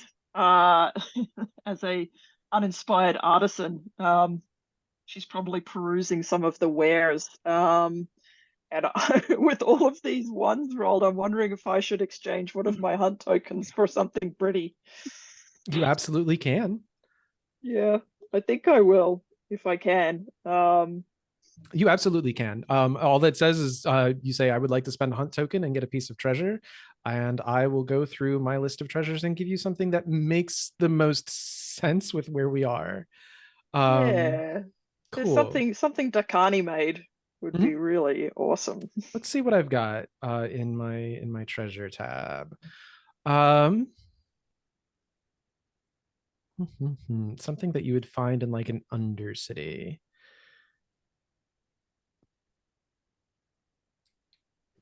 Go over. It's not super fun. Let me check your skills really quickly.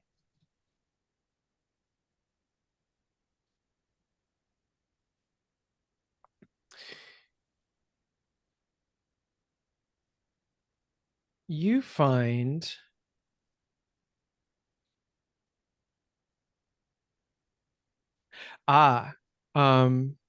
this would be kind of interesting. Again, I think before you descend down to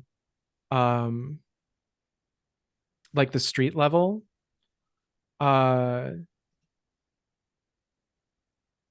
you find a feather token. Ooh. I'm actually, maybe you do find it on the street level and like somebody just happens to turn away fast enough for you to be able to like whoop palm it and secret it away. If you're cool with that. I don't know how you feel about thievery, but this is trophy gold. So yeah. So the way that a feather token kind of workshopping this, it is worth 1 gold. You can sell it at the end of the incursion. Or you may mark it before or after seeing the result of a risk roll involving falling to automatically succeed on it as if you had rolled a light 6. Okay. You don't need to write all that down. I've got all of that here, but it is otherwise worth 1 gold. Basically, you can survive a fall. It's a one-time use thing. They're all over Sharn, but for some reason, somebody is selling one here in the undermarket. And yeah, you managed to palm it. Should palm that and then look at one of the huge pillars with all the scaffolding and going, yep, could see this being useful. Yeah, well, but you also did say that you were like looking around for things too. So why don't you go ahead and give me a hunt roll just for fun? Because ultimately that's what you wanted to do. You just wanted to make sure you didn't lose all of your hunt rolls. Yeah. But it sounds like crafting is kind of an angle that you could go for. So give me Yeah, 2 she's die hunt roll. specifically interested because of how they're made, you know, and so she's looking for something that she could definitely not make herself as a means of like being able to study it. So that's just a 1 die, right? It's 2 die because you have a skill that you Okay. that will help you with this search. Ooh, got a 6. 6. Fantastic. Yes. Okay. Yeah. So you get a hunt token. But I'm also going to say that you find how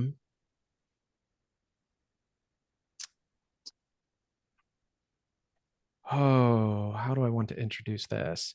You see a green crystal ball. I'm actually going to say there's like a little tropish, like a fortune teller almost. They're using cards, they're using cartomancy, but they also have this green sphere that you feel it almost calling to you. Like as you get closer to it, the swirls move in ways that suggest that it's not playing around with light, but it kind of moves in that same way, but the two aren't really correlated. And it's probably like wrapped in some kind of stone or earthenwork cage that look like serpent tails or dragon tails, reptile tails of some kind. So it's very ornamented, but what you're really looking at is this green orb, roughly about the size of a melon, old enough, small enough to be carried, but Okay. and it is currently being watched over by a fortune teller.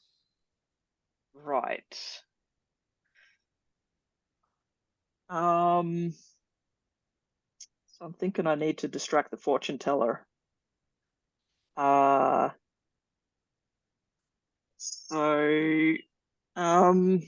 give you a minute to think about that. Yep. That's asking some creativity. Tuvo and Lyra, you guys are like walking around, totally not on a date. But what do you guys get up to? Do you guys go treasure hunting as well? Are you gonna play a little catch up? I think we're catching up. Just walking along, trying to stay on the sidewalks, out of the water.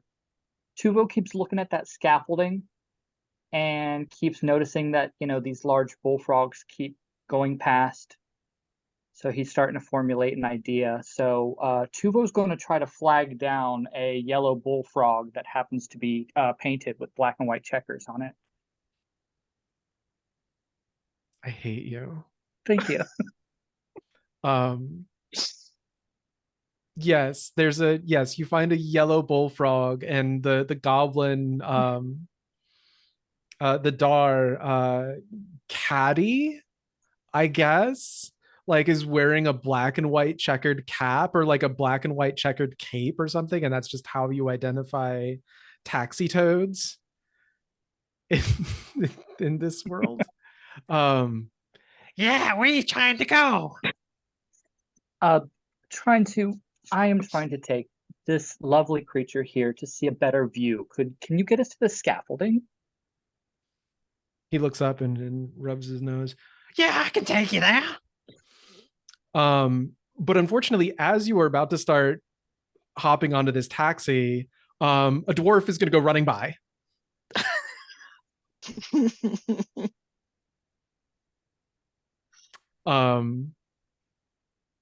But before we do that, let's resolve the fortune teller and the green ball.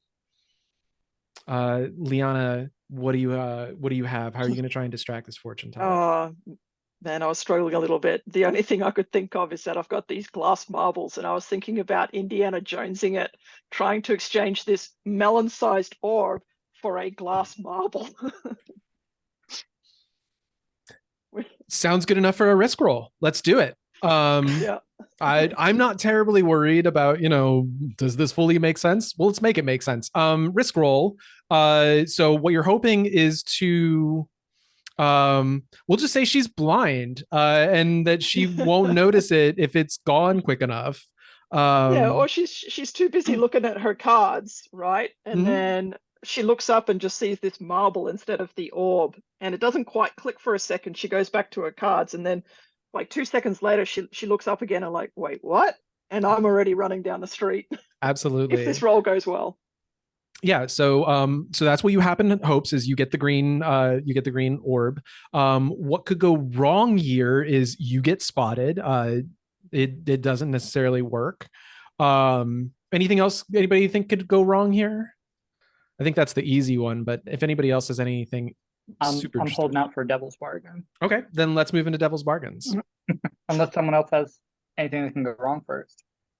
You flub it and drop the orb and it cracks.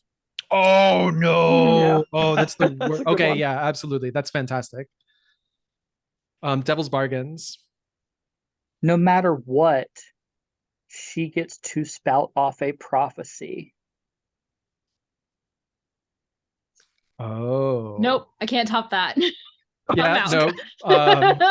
I feel like I've got to throw something on there just so we have the illusion of choice. But I don't have anything. I literally have well, actually no. Devil's Bargain, let's just do a simple one, is you wind up like dropping all of your glass marbles and it'll just mark it. You won't be able to use them. You lose your marbles. You lose your marbles. Lose my marbles. Yeah, I mean, as good as that would be, I like the first one. But when you say she, who do you mean by she? Me or the fortune teller? I'm thinking that, whether you succeed or fail in the theft, the fortune teller gets a prophecy about Liana off. Awesome. And Yeah, it will like take that. root. It will take hold. Yeah, let's do that one. Okay. All right, So one yeah, light die. yeah, and I don't think you're risking body or mind yet. So it's 2 light die risk roll. Go ahead and hit us with it. All right. Oh, double 6.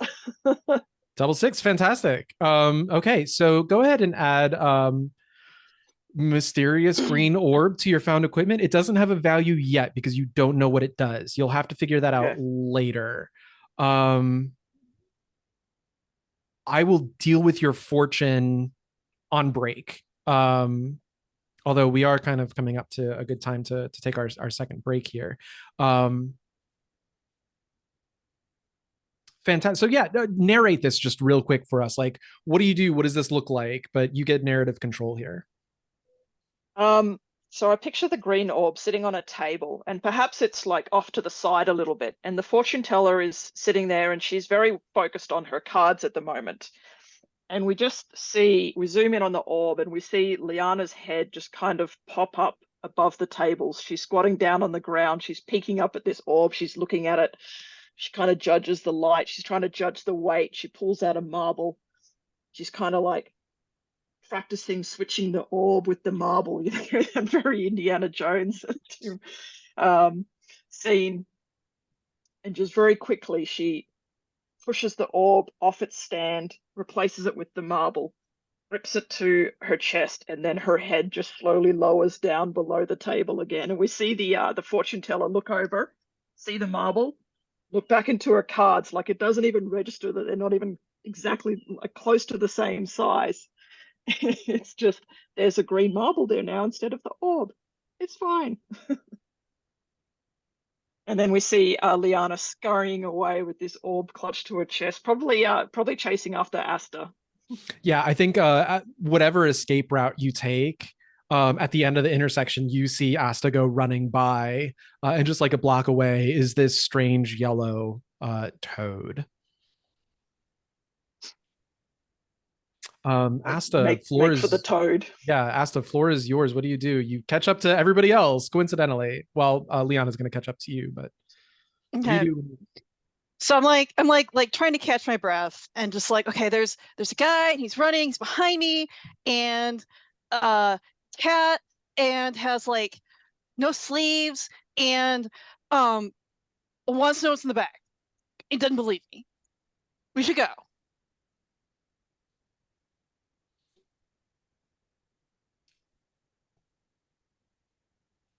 I think at that moment,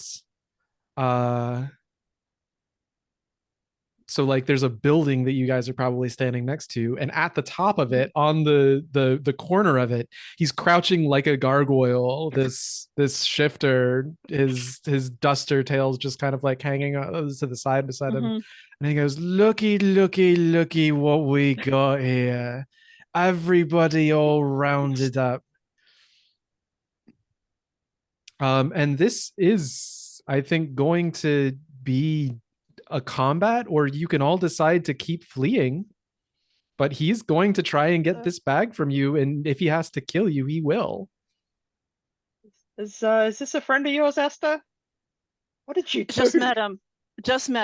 Okay, and he seemed to know me. I don't know this guy, but yeah. So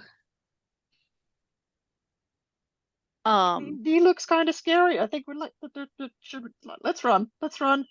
Okay. How about he wants the bag? I'll hold him off. You guys go.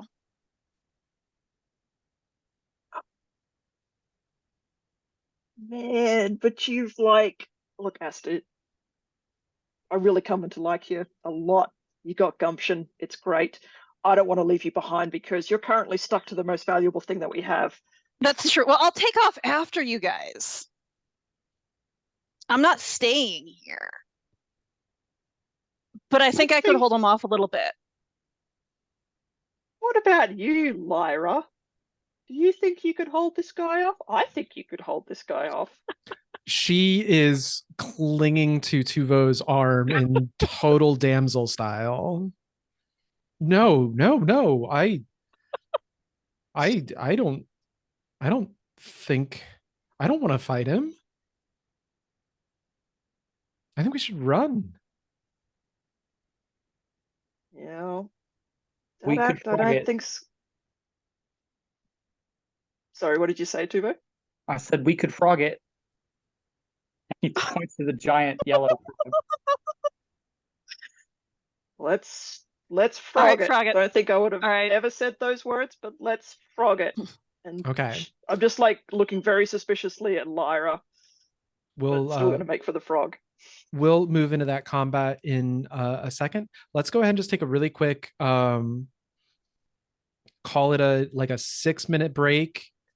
Just get some more water, do whatever you need to. I'm gonna figure out what this fortune is, and we'll come back to Vaughn, and then because we might have a fun little parallel scene going on. Let's see how things go. So be back in it's 2 past the hour on mine, so let's just go ahead and call it 10 past.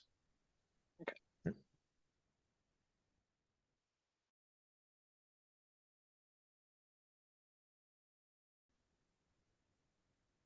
And we're back. So I have a set of fortune rules from Trophy Gold, a different incursion that has some fortune telling in it. I've never used them before. They're not converted for Eberron. We'll do that post hoc. I have no idea how this is going to go, but we're going to have some fun with it. So the way this works, I posted a copy of it in our Discord chat. The fortune teller offers to read the fortunes of the treasure hunters.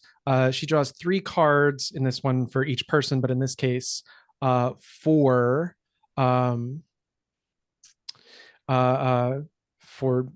Liana. So I'm going to go in the order of my Zoom call, which is Holly, Katrina, and Jared. And what I want you to do is the first roll is going to be the first card, and it shares the fact about who the treasure hunter is now. The second card, or the second roll, indicates a challenge that they will face in the future, and the third card suggests how they will change after that challenge. For each reading, roll 3 times on the table to select 3 different cards, re-rolling duplicates. And if the dark die lands closer to you, consider that card to be reversed.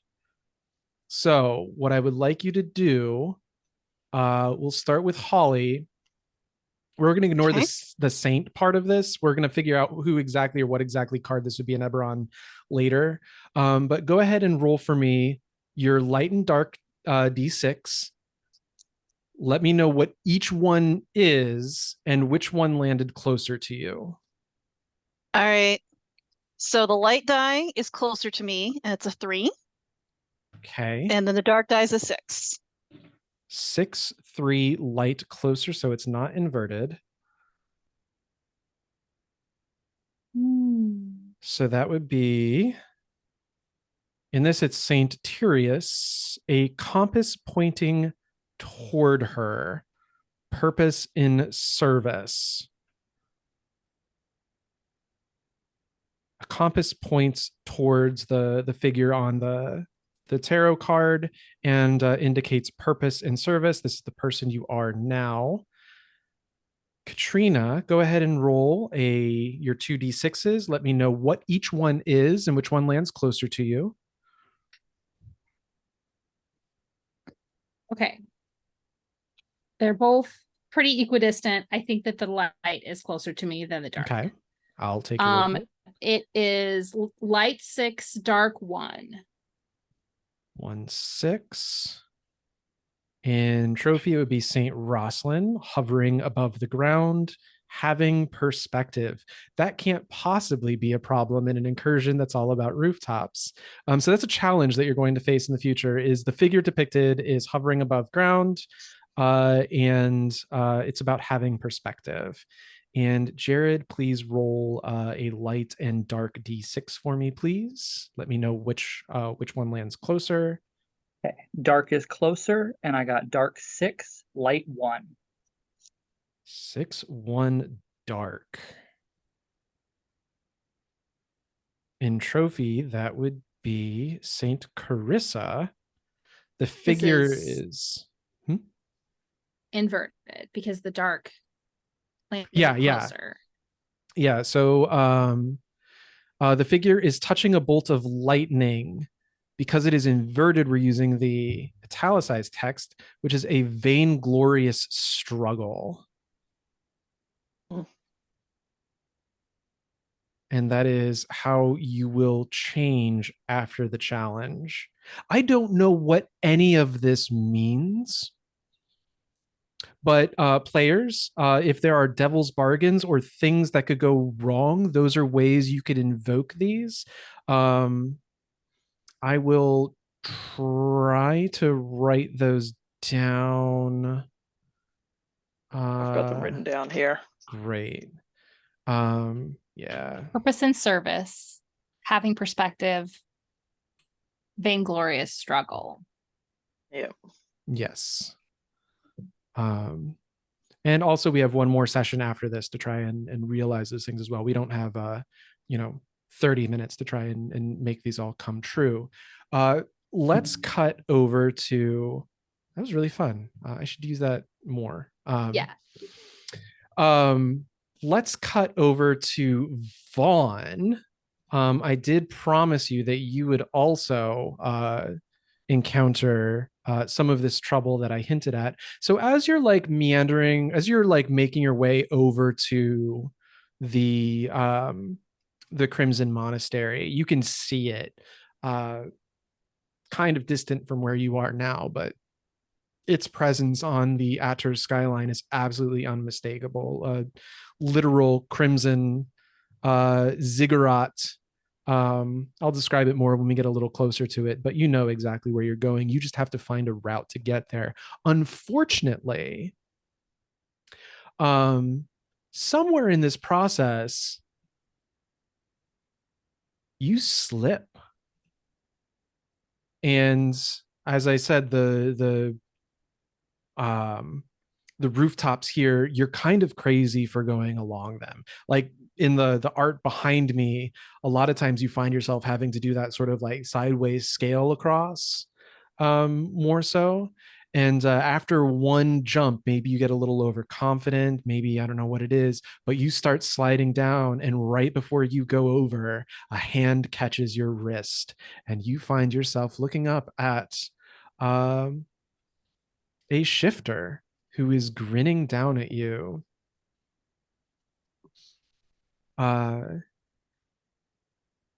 She too is wearing black leather, very roguish.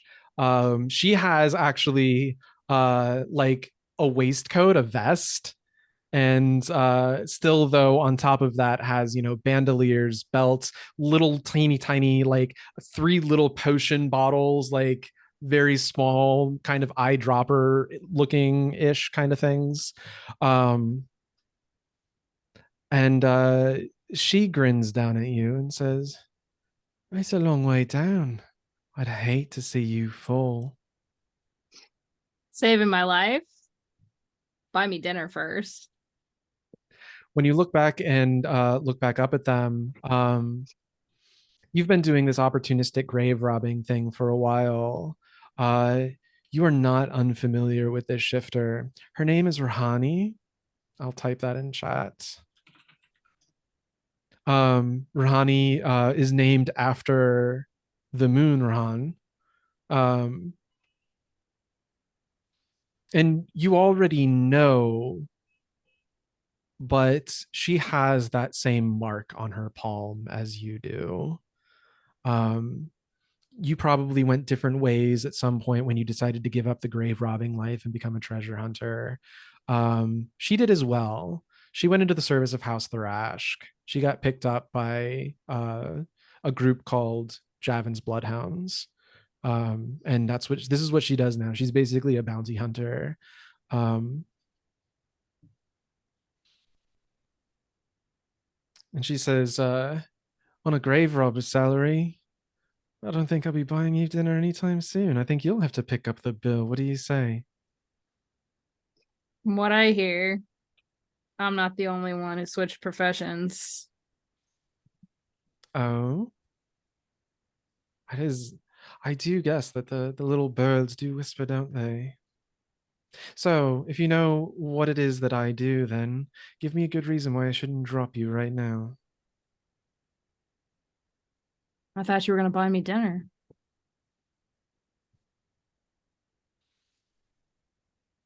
I could buy dinner, but I could buy dinner by dragging you back to the Grand Duke's palace. Why don't we go there and say hello to him? I don't think he's got any leverage right now. So the alternative is dying, so he has to agree and figure out some way to get away from her later. I'm not going to steal your agency away from you quite like that. So if you want to, you know, finagle some swashbucklery ish. Yeah. My only idea is to like maybe get a good hold now that he has enough like grasp at the edge of the roof, and to like change their position to like pull her off the roof behind him.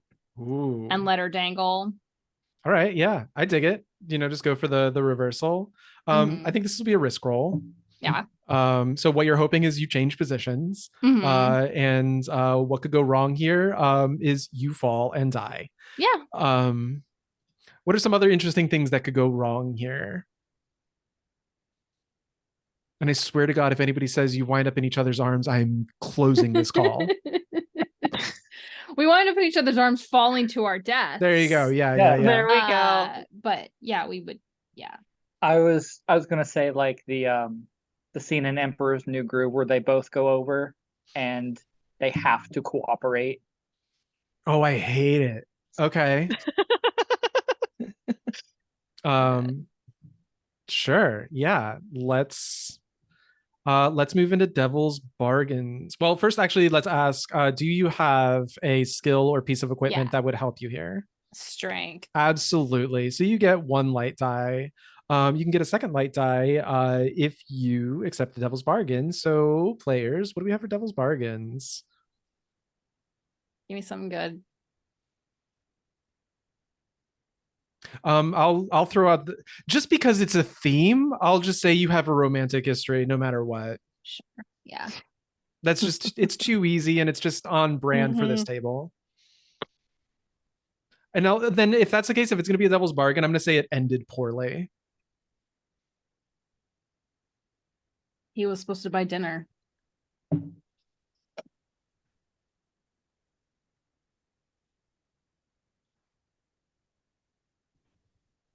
Anybody else got devil's bargains? No, I'm struggling to come up with one. Right. brain I'm is not looking working at today. the thing, the prophecy. I'm like, Oh no, the prophecies for Liana, so it should not apply oh, that to doesn't matter. Vaughn. Never mind. I am Um, never mind. You know what? It's for everybody. No. Easy devil's bargains are usually like you can lose a piece of equipment, like your warhammer could you could drop your warhammer. Yeah.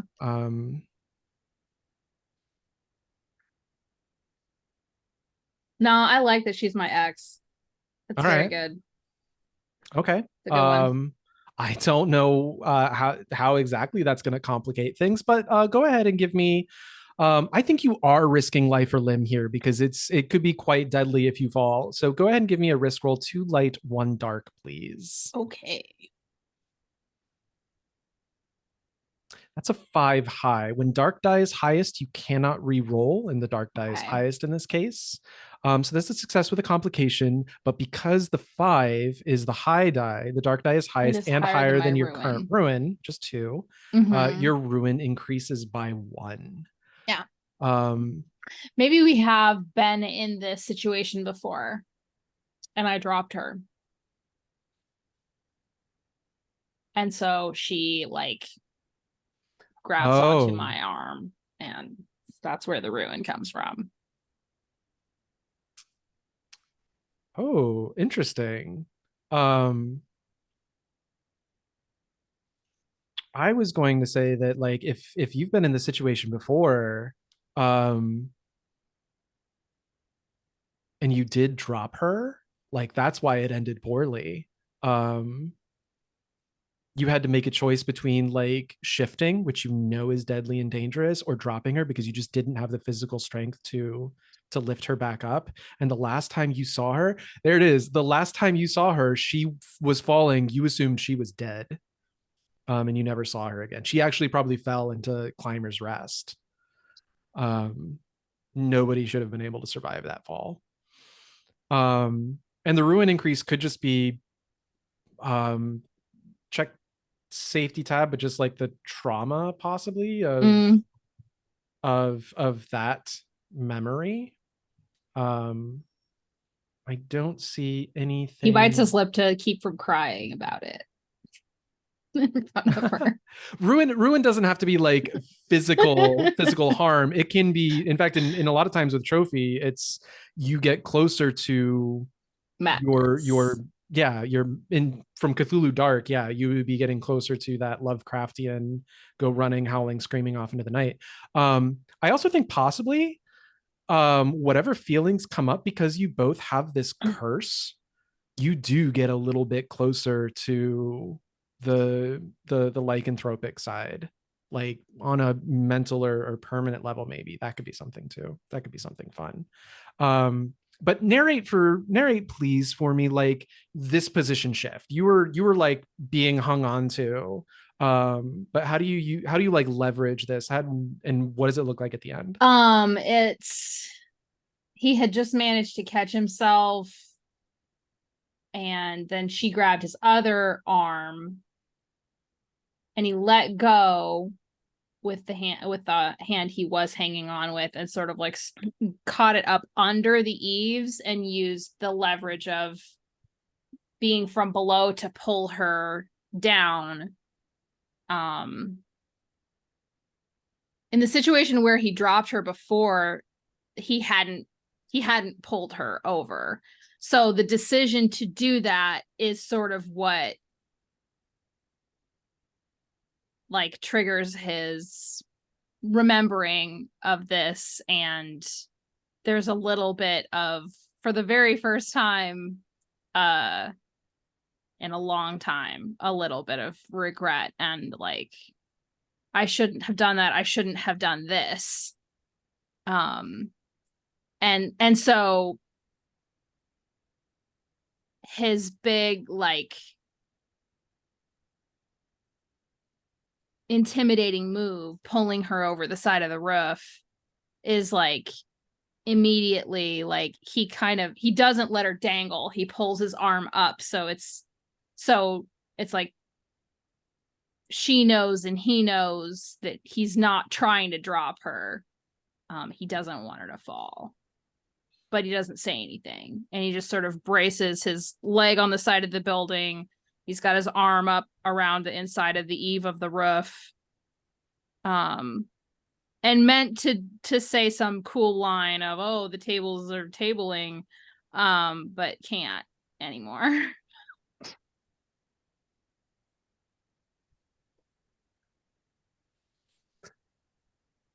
Amazing.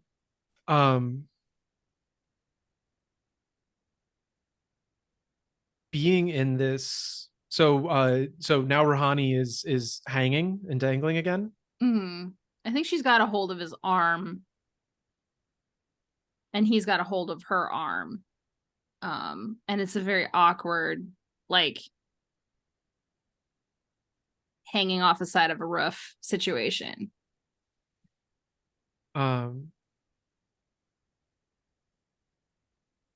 Then what I think happens is Ronnie is going to realize she's in the same position she was however many years ago it was.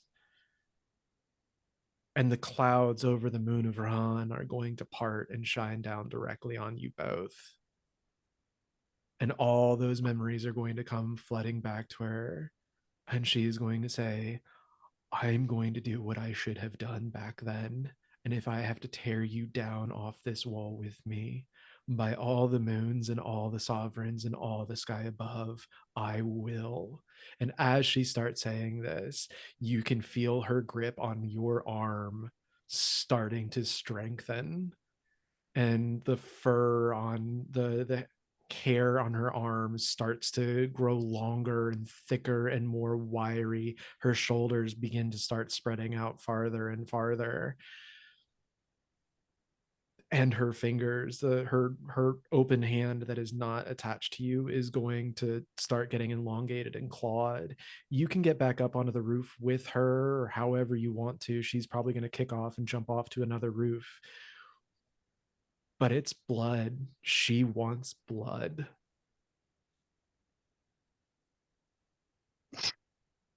Fauna 5 minutes ago would just drop her, but he can't now. Either way, I think as soon as she's like completed her transformation, she's gonna kick off the side of the wall and like cat cling to another one of these roofs. And like you even see her like slide down a foot before her claws grasp. And it's just like in the shingles are like from the gargoyles cartoon, just like deep rifts in the shingles from behind her. And when she looks back at you, she's gone.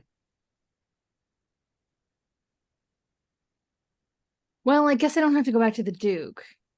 I'm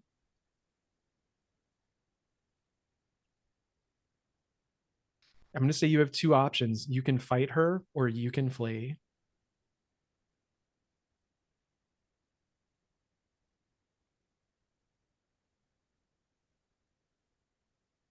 I don't think he can face her right now. I think he's going to try to run away. All right. So this will be a pursuit roll for you.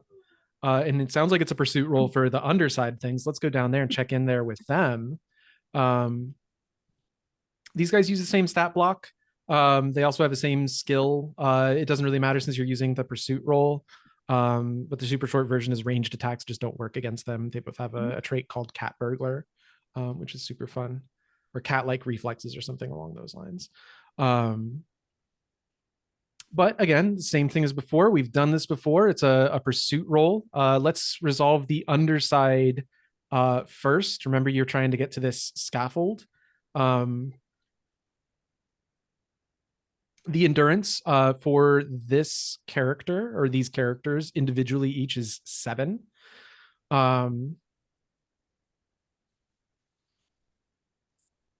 I guess let's have everybody on the underside just in round robin tell me since this is a pursuit roll, tell me how you are vulnerable in this flight. Don't necessarily narrate the actual parkour stuff yet.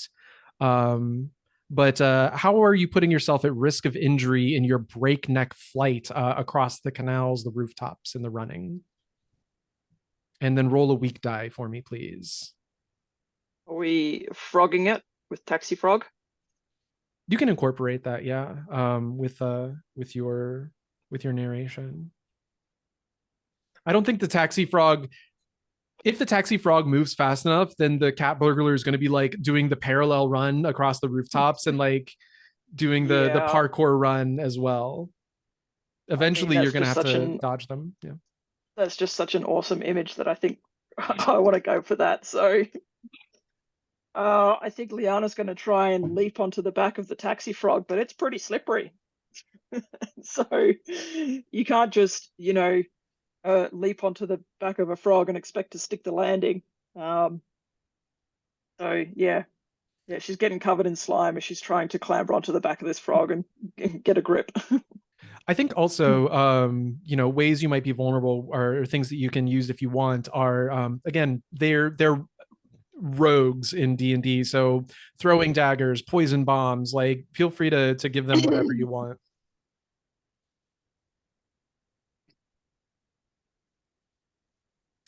But Tuvo and Asta, how are you guys vulnerable as well? So the downside that they don't tell you about cloaks of billowing is that the wind that they're billowing is not always the direction you want them to go in. So Tuvo's jumping on this taxi frog and it's just like getting all up in his face dramatically and looks fantastic if it wasn't, smothering him. Amazing. All right. Yeah, Asta, she's kind of like feeling responsible. Like she led this guy to everybody. And so she's like kind of hanging back to like make sure everyone gets on, and she's waiting to make sure everyone gets on the taxi frog. And then she's gonna try to jump on last. And hopefully like get a spot on taxi frog. All right. Did you guys so I see Tuvo's weak points. It's 1. 1 is a great weak point to have. 1 and 2, okay. Great weak points to have. I'm gonna say Lyra does actually, she's part of this chase as well. So again, with the 3 of you plus Lyra, that's a combat 4.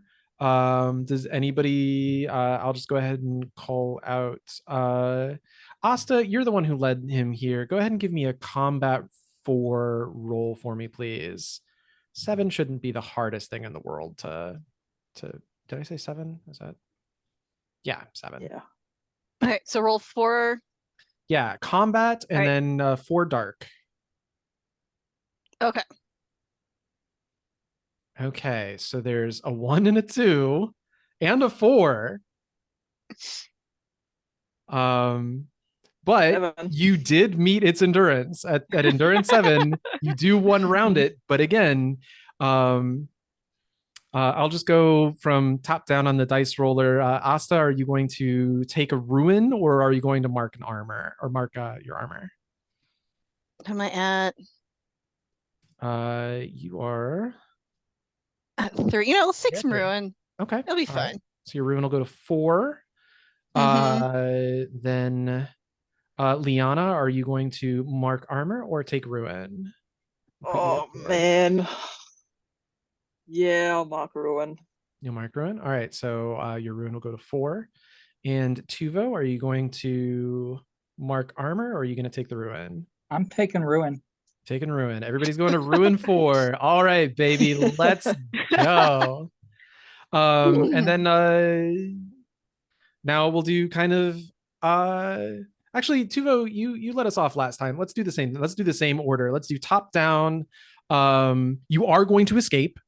So again, feel free to Tuvo kind of gets the how do you want to do this, the sort of coup de grace of escaping. But guys, tell me the story of a chase scene. Asta, kick us off. So like the frog is taking off, like fast as frogs can, and we're like, I feel like probably all of us, like I get my halberd out, and I'm ready to like knock any like following person off, and what we're like hollering at the cabbie to like turn here, go faster.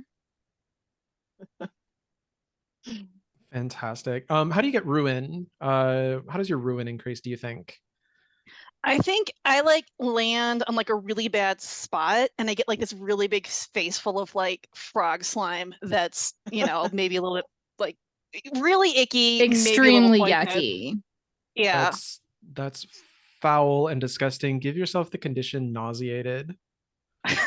Okay. All right.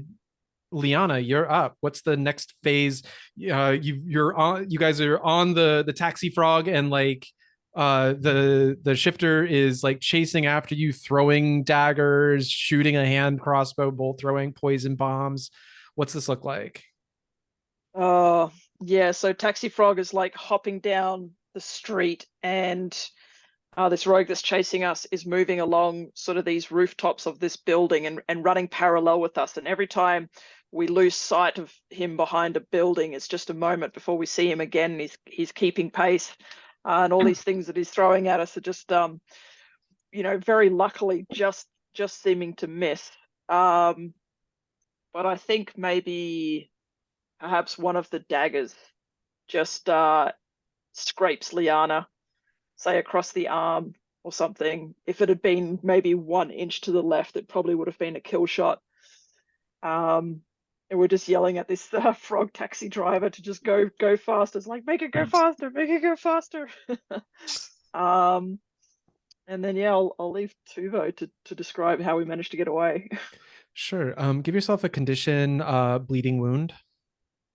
And then Tuvo, you guys are coming up on this scaffold. How do you get away? What does it look like? How do you once you get away from him via pursuit roll, he cannot pursue you for the rest of the set. So finish him off? Question mark. But yeah.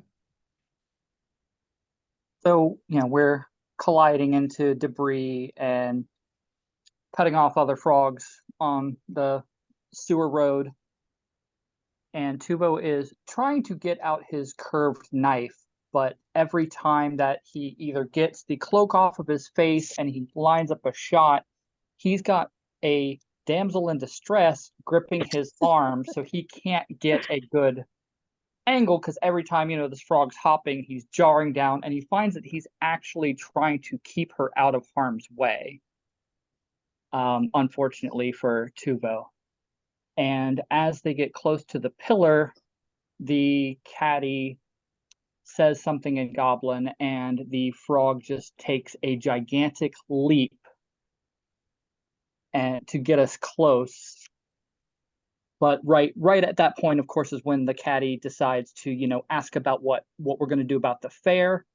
So Tuvo tells everyone to jump at the last moment from frog to scaffolding. Oh, we're assholes. We're definitely dodging the fair. And I think the way that you then like prevent the shifter from following you is like, as you guys like make this jump to the scaffold and get on there, I think Lyra actually takes out a dagger that she's been kind of concealing, and she just cuts like the one right piece of rope, and like the layers of scaffolding below you just go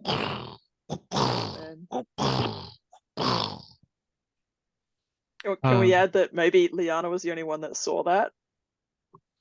Absolutely. Yes, sure, absolutely. Add to that whole suspicion that Liana knows that Lyra is more than she seems. Yeah, and she conceals the dagger before anybody else notices it. But Liana, you know what to look for.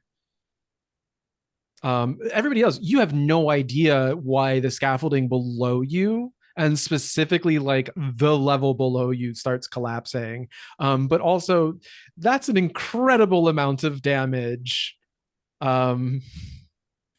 Oops. Let's go. Can I throw down my bag of hard candies, what's left of them, to the cabbie and say sorry? Yes, absolutely. Go ahead and mark just go ahead and do actually I'll go ahead. I've not figured out a good way to like say, oh, you've used this thing. I guess strike through works. We'll do that. Fantastic. To reopen that slot at the end of an incursion, you can spend 1 gold, and it just becomes one of those quantum slots, like the 3 drop downs. But for now, it's just it's just taking up empty dead space in your backpack. But fantastic. Great. I'm going to say that does realize the set goal for you guys. You will in fact find a well, yeah, you will find a doorway, a hatch, a service hatch at the top of the scaffold. But let's switch back to Vaughn. Vaughn, you are running from the other half of this au pair. So go ahead and tell me how you're vulnerable in this light across the rooftops. Roll a weak die, please. He's not shifting. Oh. He's just going to run. Because if he stops to shift now, he'll need to fight. And he doesn't want to fight. So he's vulnerable in that he wants to avoid the fight. And so he's squishier than she is. And probably not as fast. Hey. You know where you're trying to get to. The Crimson Monastery is within you can see it. There are rooftops between you and it.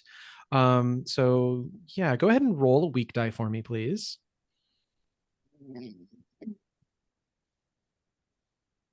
Okay, your weak point is 2. The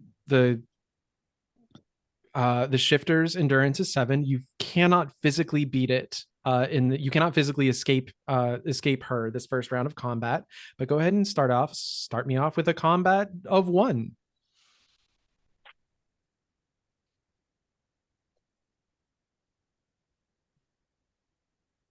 I rolled a 6.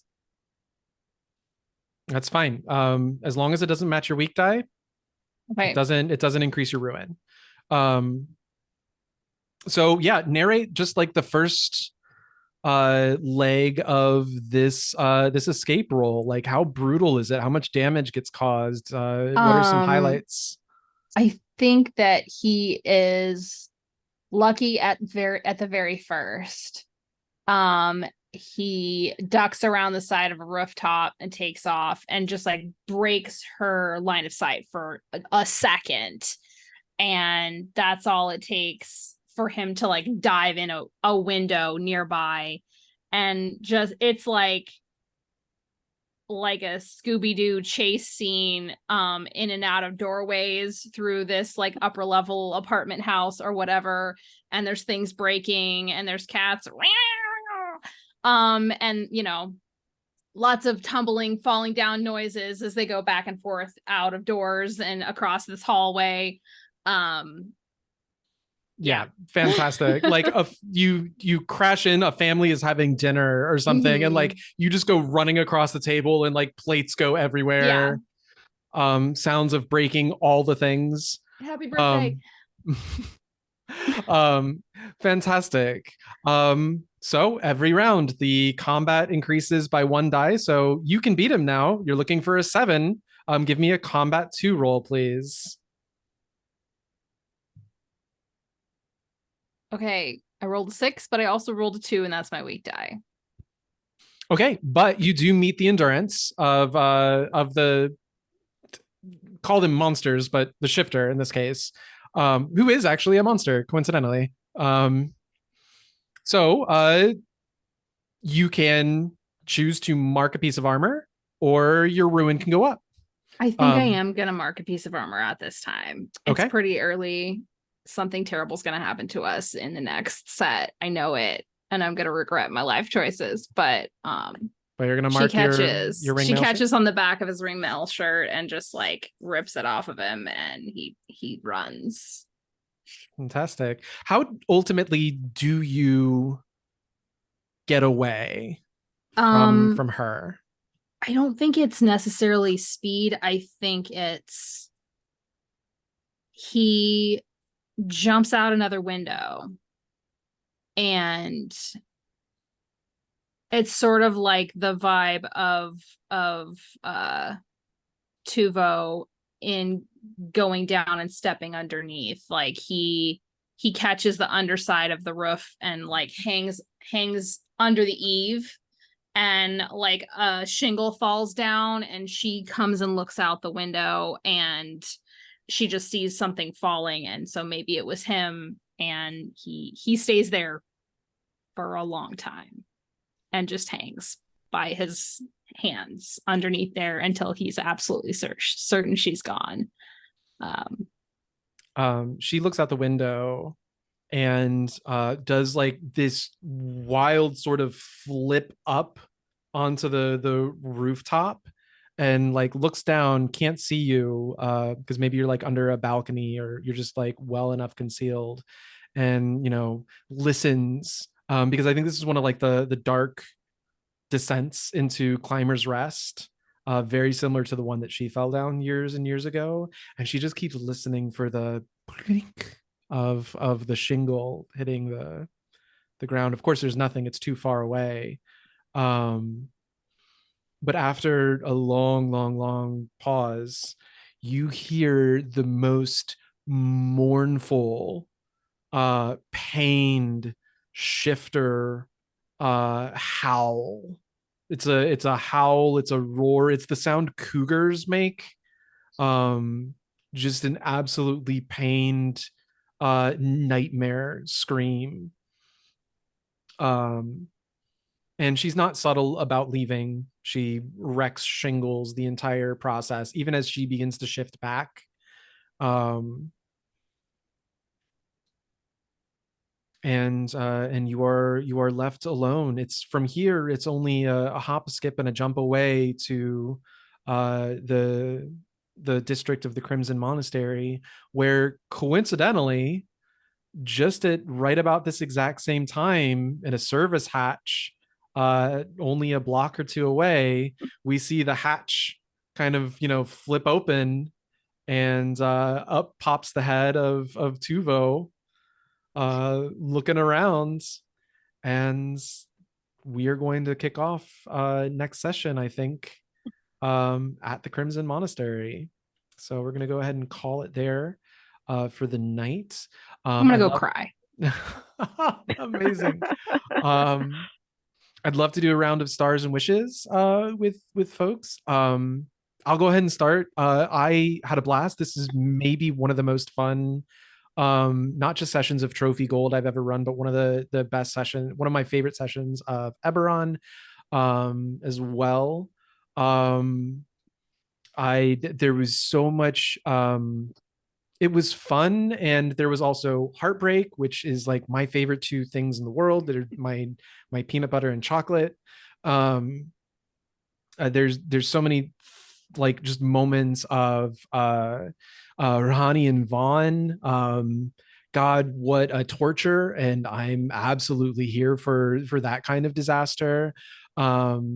The Asta and the other shifter whose name we never got, just such fun. I loved playing all of these characters. The fortune roll, like I said, it's from a different incursion.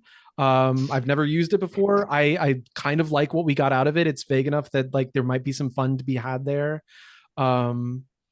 But it's kind of fun and simple and kind of spooky in a very trophy way, where like if the dark die lands closer to you, just a lot of fun stuff there. I loved Liana just stealing stuff and being a nuisance. And I one of my wishes, of course, is to see like where this relationship between her and Lyra is gonna go. Speaking of Lyra, again, my wish is gonna be like next session to bring her back in more of a spotlighty way with her and Tuvo. Yeah, we didn't get to really play around with the hated by Arrowhead because we decided to run the two parties separately. I liked how that turned out. It was a gamble. It was a total shot in the dark. But I'm happy with what we got out of it.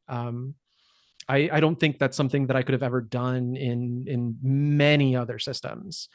So Star to taking chances, and thanks everybody for taking that chance with me and working with me on that. I think you all did absolutely fantastic and with all that. So yeah, I'll open the floor to anybody else. Stars and wishes. The Undercity was really, really cool. I loved that. My favorite part was the Warforged, who is my soulmate. One day I'll return and make her my wife. Yeah. My wish for next time is for Lyra to stab someone. I mean, preferably Tuvo, but I could honestly, anybody is good. Lyra has to stab somebody. I would like that, yes. Or completely backstab us and dob us into Priziani. Yeah. Oh, yeah. Backstab, heart stab, stab, all on the table. That counts as stabbing. So. Yeah.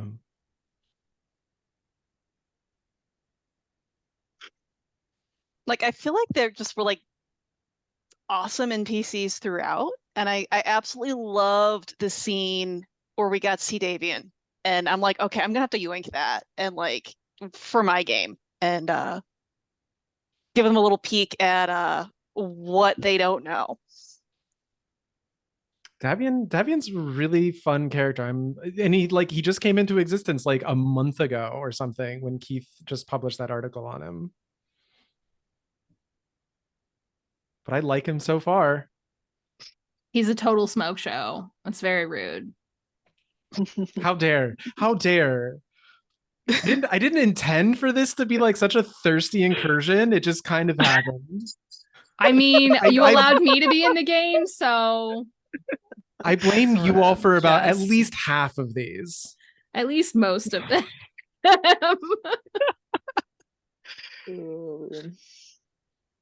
You all share the blame with me. That's not my fault. Yeah, I'll echo that. Just amazing NPCs. You really bring them to life so well that I can just immediately picture them in my head, which is great. For wishes, I wish not to have to have worked a 14-hour shift before game time so that I'm not as brain dead and I can come up with better devil's bargains. The devil's bargains tonight were cool though. They were good, yeah. They were good. Yeah, I think Jared's devil bargains are just amazing. I want like a low-key wish is that I low-key wish that like of course we had more time because I would have loved like once we decided to start establishing that there's a Dar enclave under the city, I would have loved to been like, Jared, tell me more about like just what are some Dar just treasures. Tell us everything. Tell us more about goblins, Jared. Tell us all the things about goblins, Jared. They're immediately getting rolled into my Eberron games moving forward. Fantastic. And like I really like how that kind of came out just as, table talk where I was like, you guys can go down to the sewers. Like, yes, let's go into the sewers. Like, what do we find in the sewers? Goblins. Literally none of that was prepped. That was all like us working together at the table, and I love stuff like that. I'll say that's definitely right up there in my stars is the way this system takes to paint the scenes and then everyone just yes ands that scene and runs with it. It's very collaborative and I love seeing what comes of those moments. The NPCs, all of them were great. I loved getting to see all of them showcased. How each of them brought something different to the table and added that heightened level of, oh, things are turning sour. So it ramped up the danger to this set, which I really enjoyed. I like how trusting we are for a bunch of untrustworthy treasure hunters. Like, we're rolling found family hard, and it's fantastic. Wishes. My wish is that something spooky is going on at the Crimson Monastery. That's all. Just, it can be table dressing, it can be backdrop. Just, it's the Crimson Monastery. We so I did run this before, but we only ran for 2 sessions. It was before I really learned that like you need at least 3, and really the way I run Trophy, I really should go 4 sessions for gold incursions. Because I'm still like, we're gonna have to hustle. The 4th set in this one is bleh. It is what it is. The real meat and potatoes is the Crimson Monastery. So I'm super excited to show you guys that, because the last group didn't get to see it. Not a lot of it. Like they got we got the description and that was it. And I was like, was... no, what do you mean you want to be done? And yeah. I was despondent. There is some spoopy. I'm excited for the spoopy. I think it's going to be, I'm excited for it. Let's leave it at that. I've mentioned a couple different places, like online, like in the Big Red server, that like last session I got a lot of like pop punk and girl punk vibes out of this, and I love that. Like, I didn't want to ask for it directly, but I love that so many of the narrations of the chase sequences were about breaking things, and there's just something really fun about the way that Trophy engages the setting, to where it's like, you guys are a destructive force, you leave destruction in your wake, but at the same time the world is poised in such a way that like somebody like a warforged practicing their religion in secret on a rooftop will just trust you with a sealed envelope, because that's how bad the world is. I think there's something there that I don't know if you can, like, if I could point to it and articulate it without just having it come out in the characters and in the play. So I don't know, just something that I muse on a lot with this system, and particularly its relationship with Eberron. But anyways, any other stars and wishes? All right. Well, then I look forward to seeing you guys all in about a week for the thrilling conclusion of Trophy Gold for Eberron Escape from Atur. I'm going to go ahead and stop the recording. Bibbity boop now.